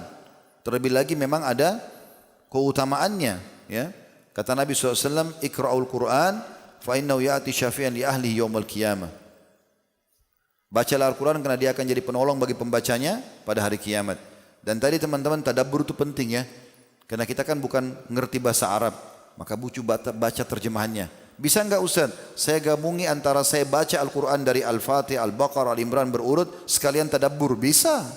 Enggak apa-apa. Kalau mau digabungin dua-dua tadi bisa. Anda baca lalu aja baca terjemahannya, baca tafsirnya. Oke, bagus. Itu akan merenung buat kita. Kenapa biasa orang-orang baca ayat Al-Quran jadi imam yang mengerti bahasa Arab nangis? Karena dia tahu pesan Allah itu. Dalam sebuah riwayat dikatakan bahwasanya Umar bin Khattab radhiyallahu anhu pernah mendengar orang baca, dia lagi lewat dengar orang baca surah At-Tur ayat 6 sampai ayat 7 sampai ayat 8. Yang bunyinya inna adzab rabbika lawaqi' ma lahu min dafi'. Sesungguhnya azab Tuhanmu hai Muhammad pasti terjadi pada pelanggar kemaksiatan dan tidak ada yang bisa menolaknya. Umar lagi naik keledai, turun, bersandar di salah satu tembok rumah, lalu beliau merenungi ayat tersebut. Terus diulang-ulangi, terus diulang-ulangi. Minimal teman-teman, minimal. Surah yang biasa anda baca. Misalnya, Inna a'tayna dan wal asr. Surah yang paling digemari di Indonesia ini. Pendek, enak gitu. Begitu imam baca inna atayna, oh ini saya mau sholat di sini. Nah, cepat soalnya. Baik minimal tahu artinya. Apa itu inna atayna kal kautsar? Fasalli rabbika wanhar inna syani'aka huwal abtar. Apa artinya? Apa tafsirnya? Ya. Wal asr innal insana lafi khusr illa alladziina aamanu wa 'amilus shalihati wa tawassaw bil haqqi wa tawassaw bis sabr. Apa terjemahannya ini? Supaya pada saat anda baca atau imam baca, oh Allah lagi ingatkan. Itu fungsinya. Dan itu harus kita jadikan momentum Ramadan ini sebagai poin itu. Selanjutnya, sedekah. Sudah sering kita dengar. Tapi siapa yang mau ngamalkan? Kenapa kita masih takut sedekah? Kenapa? Teman-teman sini masih ragu, ada celengan masjid lewat, nyumbang enggak ya? Kayaknya nanti sebentar lebih enak beli gorengan, beli teh botol. Beli. Taruh di kotak amal itu. Bilal radhiyallahu anhu pernah mau sedekah. Lalu Nabi SAW mengatakan, hai Bilal, disambut oleh Nabi. Hai Bilal, bersedekah. Jangan kau takut dari zat yang maha perkasa dan maha kaya. Allah subhanahu wa ta'ala. Nabi SAW mengatakan, mana qasamalu min sadaqah. Mau kaya, sedekah. Islam mengajarkan itu.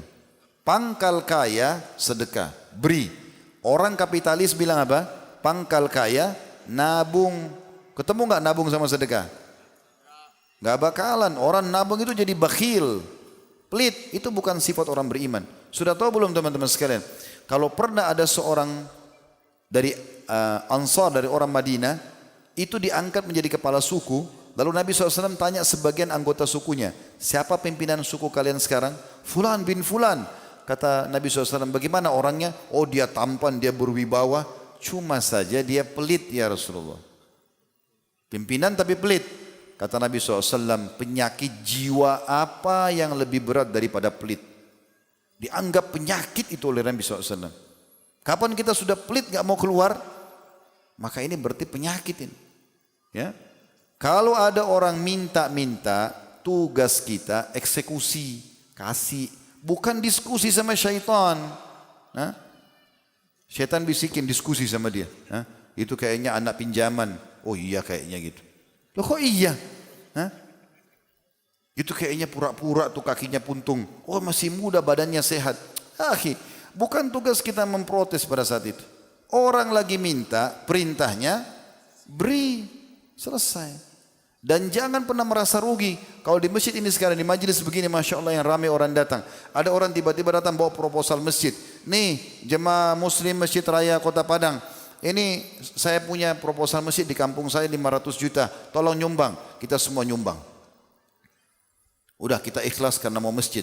Sebulan kemudian kita tahu orangnya penipu. Rugikah kita? Demi Allah tidak. Karena innamal a'malu binniyat. Kita niat nyumbang untuk masjid, Allah sudah kasih pahalanya. Dia nipu, dia dihukum, nggak ada ruginya. Jadi kalau orang itu anak pinjaman kah, kaki puntung palsu kah, urusan dia sama Allah. Urusan kita sama Allah juga. Allah nilai itu, nggak ada yang rugi. Abdullah bin Umar radhiyallahu anhu itu suka beli budak. Zaman dulu ada perbudakan ya, dibeli oleh beliau. Lalu beliau ajarin sholat, ajarin ibadah. Kalau ada budaknya yang tidak pernah ketinggalan saf pertama, selalu ikut hafal Quran, ibadahnya bagus, dibebasin sama dia. Maka hampir semua budaknya berlumba-lumba memperbaiki ibadahnya gitu. Lalu ada satu orang bilang, wahai Abdullah bin Umar, mungkin anda ditipu sama mereka. Mungkin pura-pura saja, yang penting supaya bebas. Apa kata Abdullah radhiyallahu anhu? Ini orang punya keimanan. Beliau mengatakan, kalau mereka menipu kami di jalan Allah tidak masalah. Biarkan aja dia tipu. Oh, Allah nilai saya kok. Dia menipu biarin aja. Tapi di mata saya lepaskan karena Allah. Begitu orang memahami. Pernah Rabi ibn Husaim rahimahullah dihidangkan makanan mewah oleh istrinya. Namanya halwa. Zaman itu susah, bahannya mahal dan susah buatnya, lama adonannya, banyak campuran kacang-kacangnya, rumit gitu. Karena Rabi ibn Husaim rahimahullah tidak rewel, yang istrinya hidangkan dia makan. Ada, alhamdulillah. Tidak ada, dia juga nikmati saja gitu. Satu waktu istrinya enggak enak buatin masakan enak. Anaknya keluar, anaknya bilang, wahai ayah, ini ibuku buat khusus buat anda, khusus ini, buat anda makan. Kebetulan ada 2 muridnya juga datang di situ. Oke, pas dia mau sentuh makanan itu ada yang ketuk pintu. Rabi ibn Husaim rahimahullah kasih isyarat anaknya suruh buka pintu. Dibuka pintu. Depan pintu teman-teman siapa? Orang gila. Orang gila, rambutnya berantakan seperti biasa orang gila. Kelihatan acak-acakan penuh dengan debu kotoran. Dia kasih isyarat minta makan. Rabi ibn Husaim rahimahullah kasih isyarat anaknya panggil, suruh angkat piring ini yang makanan mewah tadi, kasih orang itu. Orang gila disuruh kasih makanan yang paling bagus ini. Kasih. Anaknya ambil dikasih. Orang gila subhanallah, walaupun gila tahu makanan enak gitu ya. Dia bukan ambil satu potong kue itu dimakan semua. Sampai dalam kisah ini dikatakan, maaf, netes-netes air liurnya di situ. Habis makan karena orang gila, dia lempar piringnya, dia pergi, enggak terima kasih. Anaknya Rabi ibn Husaim jengkel, dia jengkel sama si orang gila ini. Dia ambil piring itu, ditutup pintu, dia kembali ke ayah. Dia bilang, ayah, semoga Allah selalu jaga anda. Tadi itu yang minta-minta kan orang gila. Apa bahasa anaknya gini? Dia tidak tahu nilainya makanan itu. Kalau tadi anda suruh saya ambil makanan apa saja di dapur, roti gandum kah, kurma kah, mungkin dia makan. Kenapa harus halwa ini? Makanan yang bahannya mahal, ibu saya buat susah-susah. Perhatikan jawaban beliau rahimahullah. Seorang yang sudah tertanam iman dalam hatinya. Beliau mengatakan, hai anakku, kalau seandainya dia tidak tahu nilainya makanan itu, Allah tahu nilainya. Lalu kemudian dia bacakan firman Allah SWT, lan tanalu birra hatta tunfiqu mimma tuhibbun. Kalian tidak akan pernah mendapatkan maksimal balasan terhadap amal soleh kalian sampai kalian menginfakkan apa yang paling kalian cintai. Islam mengajar kita dermawan, berbagi. Jangan pelit teman-teman sekalian. Imam Az-Zahabi rahimahullah, sekarang juga itu yang sudah meninggal, beliau punya buku Kitab Al-Kabair menulis pelit adalah bagian daripada dosa besar. Syekh Muhammad Al-Munajjid sekarang juga menulis buku Al-Kabair menyatakan juga sama. Dan beberapa para ulama yang menulis tentang buku dosa-dosa besar menyatakan juga sama. Ramadan mengajarkan kita untuk dermawan, berbagi. Di antaranya adalah hadis ya, yang dimasyhur disebutkan oleh Ibnu Abbas radhiyallahu anhuma. Beliau mengatakan karena Rasulullah SAW ajwadan nas. Rasulullah SAW adalah sosok manusia yang paling dermawan. Sampai semua orang minta enggak pernah dia bilang tidak. Semua dikasih. Wa kana ajwadu ma yakunu fi Ramadan hina yalqahu Jibril. Dan lebih dermawan lagi di saat Ramadan. Pada saat Jibril datang menemui beliau. Wa kana Jibrilu yalqahu fi kulli lailatin min Ramadan. Dan Jibril alaihissalam setiap malam menemui Rasulullah sallallahu alaihi wasallam di Ramadan. Fayudarisuhul Quran. Lalu dia mengajarkan padanya Al-Quran. Jibril mengajarkan kepada Nabi Muhammad SAW. Fala Rasulullah SAW hina yalqa Jibril ajwadu bil khairi min rihil mursala. Ketahuilah Nabi SAW setelah ketemu Jibril itu, beliau sangat dermawan, ya lebih cepat dalam berbagi, dalam memberi daripada angin yang terhembus.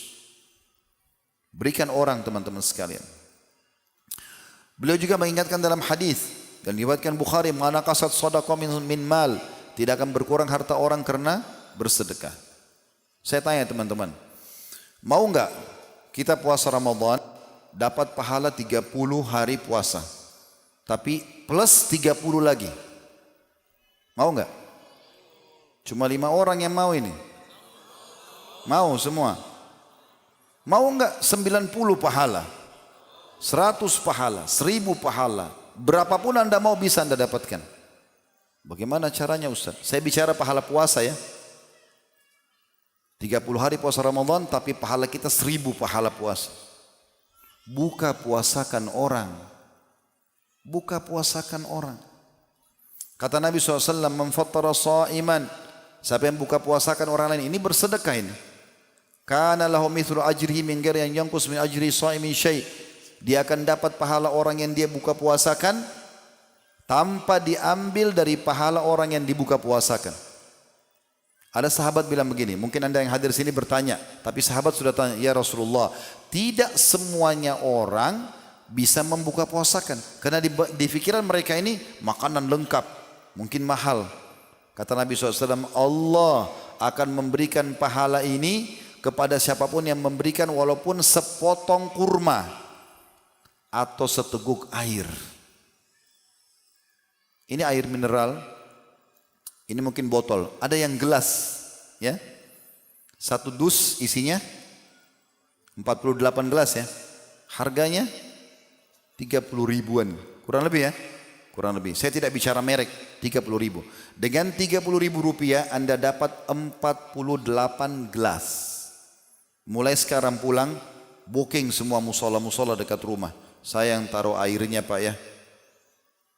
1 hari Anda puasa dapat pahala Anda sendiri plus 48 jemaah yang minum air pada saat buka puasa. 1 gelas 500 rupiah ini. Dapat pahala dia yang tahan lapar dan haus dari subuh sampai maghrib. Coba bayangkan ini. Besar sekali kesempatannya, gitu kan? Kalau Anda bisa beli berapa jemaah di sini? 1000 orang. Anda punya kemampuan beli 1000 dus setiap hari, bagikan. Dan tidak akan pernah kurang harta karena sedekah. Allah akan balas. Ya. Anda mampu kasih kurma, kasih kurma. Mampu makanan lengkap, kasih makanan. Yang penting buka puasakan orang. Mungkin Anda bilang, Ustaz, saya orang miskin, saya nggak bisa. Baik, orang miskin biasanya buka puasa di mana? Di masjid. Ya. Paling gampang kan buka puasa di masjid kan? Masjid selalu siapin gratis ya. Baik. Bisa nggak? Pada saat duduk di masjid, bantu marbot nata. Tidak ada modalnya ini. Cuma ambil, taruh kurma, taruh air. Kalau dia juga malas sekali, betul-betul ini orang luar biasa. Kalau ada kita harus cambuk orang ini. Ya. Kalau dia malas, dia juga mau sudah miskin, dia mau kayak orang kaya duduk saja mau dilayani. Baik, minimal air mineral yang sudah ditaruh depan Anda tukar sama teman di sebelah. Ini ambil air saya ya, supaya kau dapat pahala saya. Sini air kamu supaya kau dapat pahala saya. Tukar. Tidak ada modalnya, cuma begini nih. Hah? Juga tidak mau, ini luar biasa. Hah? Bakhil terhadap diri dia sendiri. Dalam sebuah athar disebutkan teman-teman, punya Umar bin Khattab radhiyallahu anhu, beliau di akhir Ramadan ingin mendapatkan pahala buka puasa. Gimana caranya? Ini waktu jadi khalifah, tapi lagi nggak ada duit. Dia suruh gulam itu kayak sekretarisnya, iklankan di Madinah, Amir Mu'minin Umar bin Khattab undang buka puasa. Di benaknya orang ini, raja undang buka puasa, bagaimana makanannya? Kumpul semua orang. Menjelang buka puasa dibagiin gelas-gelas. Mereka buat dulu dari tanah liat, bagi semua sama yang datang. Mereka minum dulu dari sumur, belum ada air bersih kayak kita sekarang, ayo sumur diminum langsung. Begitu menjelang azan kata sekretarisnya Umar, silakan antri di sumur untuk ambil air. Sambil orang tunggu azan, orang bilang mungkin sebentar makanannya keluar gitu. Ternyata begitu azan, kata sekretaris Umar, Amir Mu'minin suruh Anda buka puasa dengan air itu. Buka puasa dengan air. Habis itu sudah selesai buka puasanya Amir Mu'minin. Orang kejar pahala, orang mau cari pahala. Kenapa tidak lakukan ini? Atau mungkin Anda, saya biasa kerja Ustaz, pulangnya pas azan. Baik, di jalan, taruh di motor. Beli beberapa gelas air, 5 gelas air. Bagi kepada orang di lampu merah lagi macet, kasih teman di sebelah. Buka puasa atau mampir sebentar di pinggir, kasih orang. Kan banyak peluang. Jadi bisa mendapatkan banyak sekali kesempatan di bulan Ramadan, pahala-pahala yang besar. Kemudian beliau pindah di penutupan, ada tinggal beberapa poin saja. Masalah silaturahim.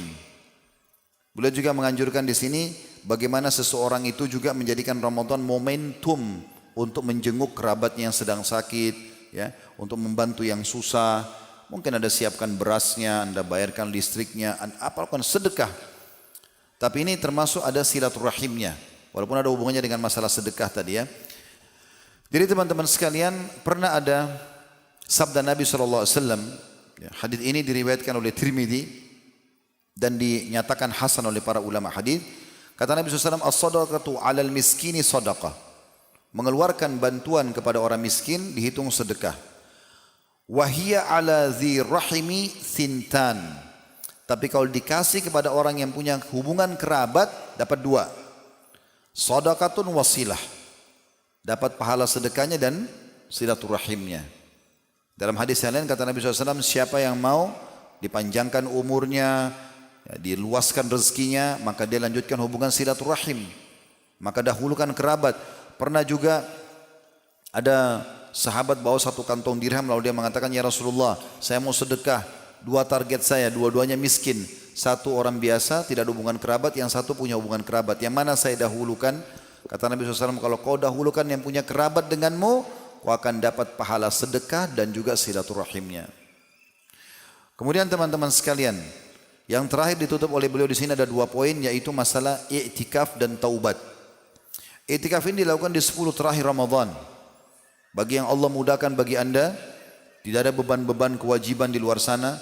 Mungkin ada orang yang harus mengurus orang tuanya yang sudah tua, ya, istrinya mungkin lagi hamil besar, ada anak-anak kecil, dia terikat akad kerja, mungkin.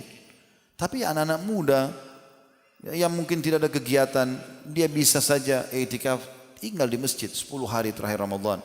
Nabi SAW selalu i'tikaf di 10 terakhir Ramadan. Dan di akhir hidup beliau bahkan 20 hari beliau beri'tikaf. I'tikaf tujuannya tentu untuk mengikat diri di masjid, ya.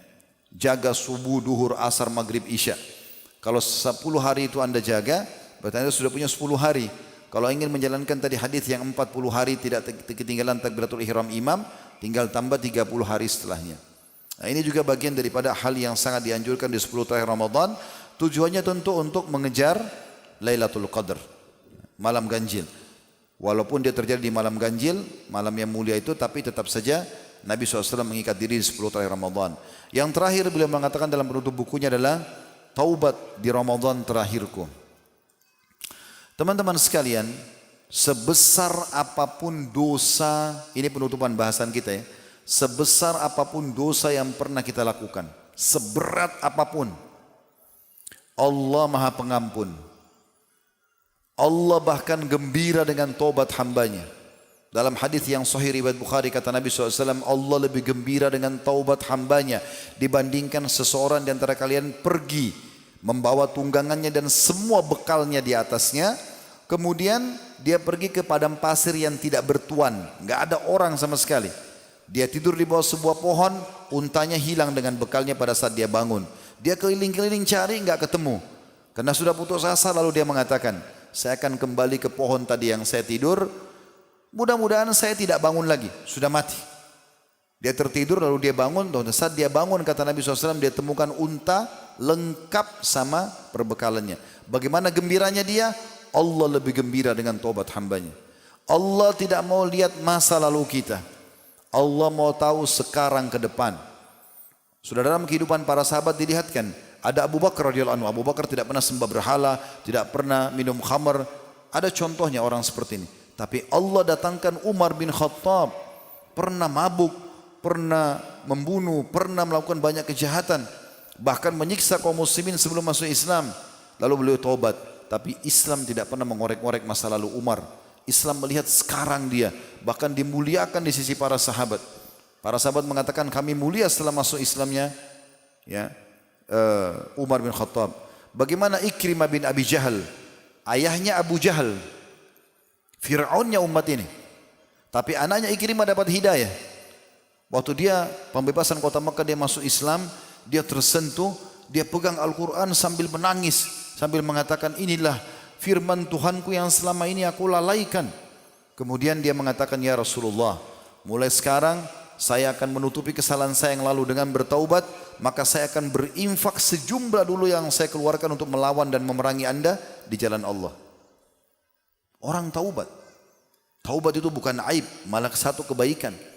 Jadikan momentum ini untuk taubat kepada Allah SWT. Tapi ingat, taubat nasuha, taubat yang tulus, yang ikhlas karena Allah Subhanahu wa taala. Bukan cuma ucapan lisan. Kata Ibnu Taimiyah rahimahullah, taubat itu diikuti dengan ucapan lisan, keyakinan dalam hati, dan aplikasi dengan anggota tubuh. Tidak lagi tangan kita pegang yang haram, lisan kita ucapin yang haram, mata kita lihat yang haram, telinga dengar yang haram, kaki melangkah yang haram, kemaluan sentuh yang haram, enggak ada lagi. Tutup komitmen.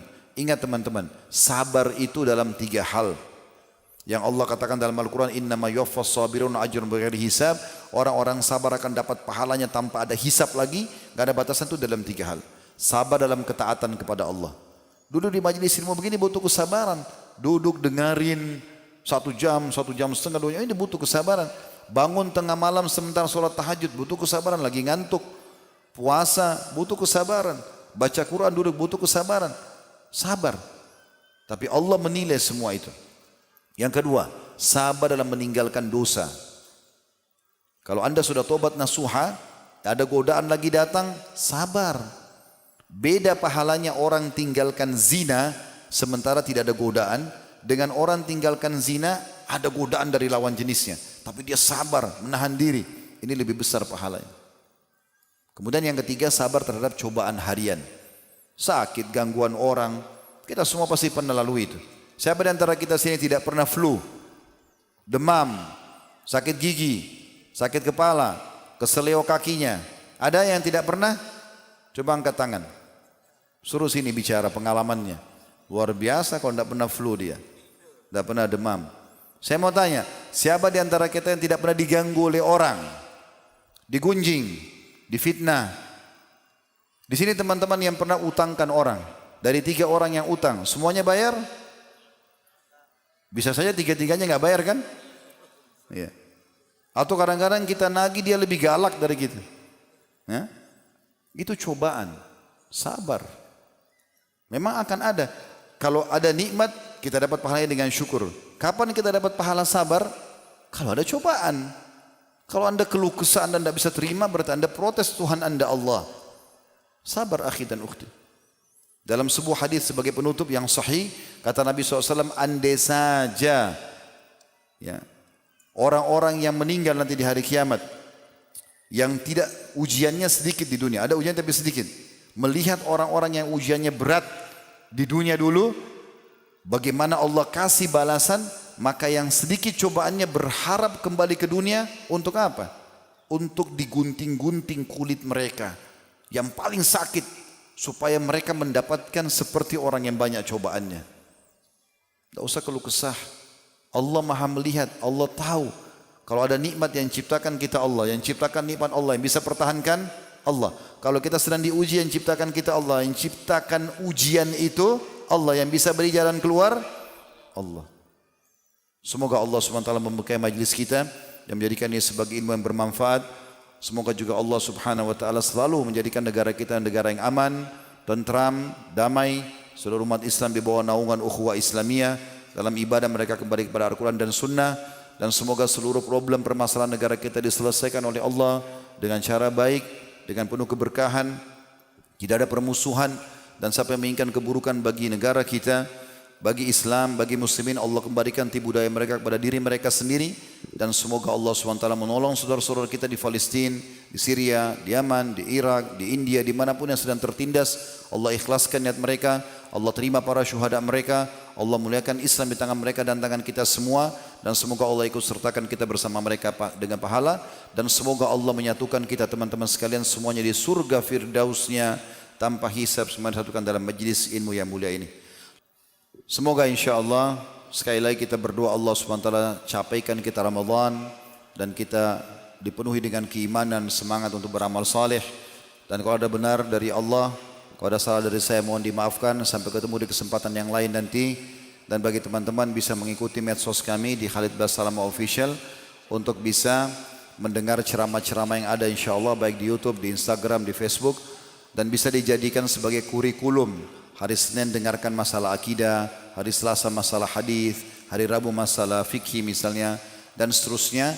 Karena ada kurang lebih 20 sampai 25 kitab yang sudah kita bedah di sana. Mungkin begitu saja. Subhanakallahumma bihamdika asyhadu an la ilaha illa anta astaghfiruka wa atubu ilaik.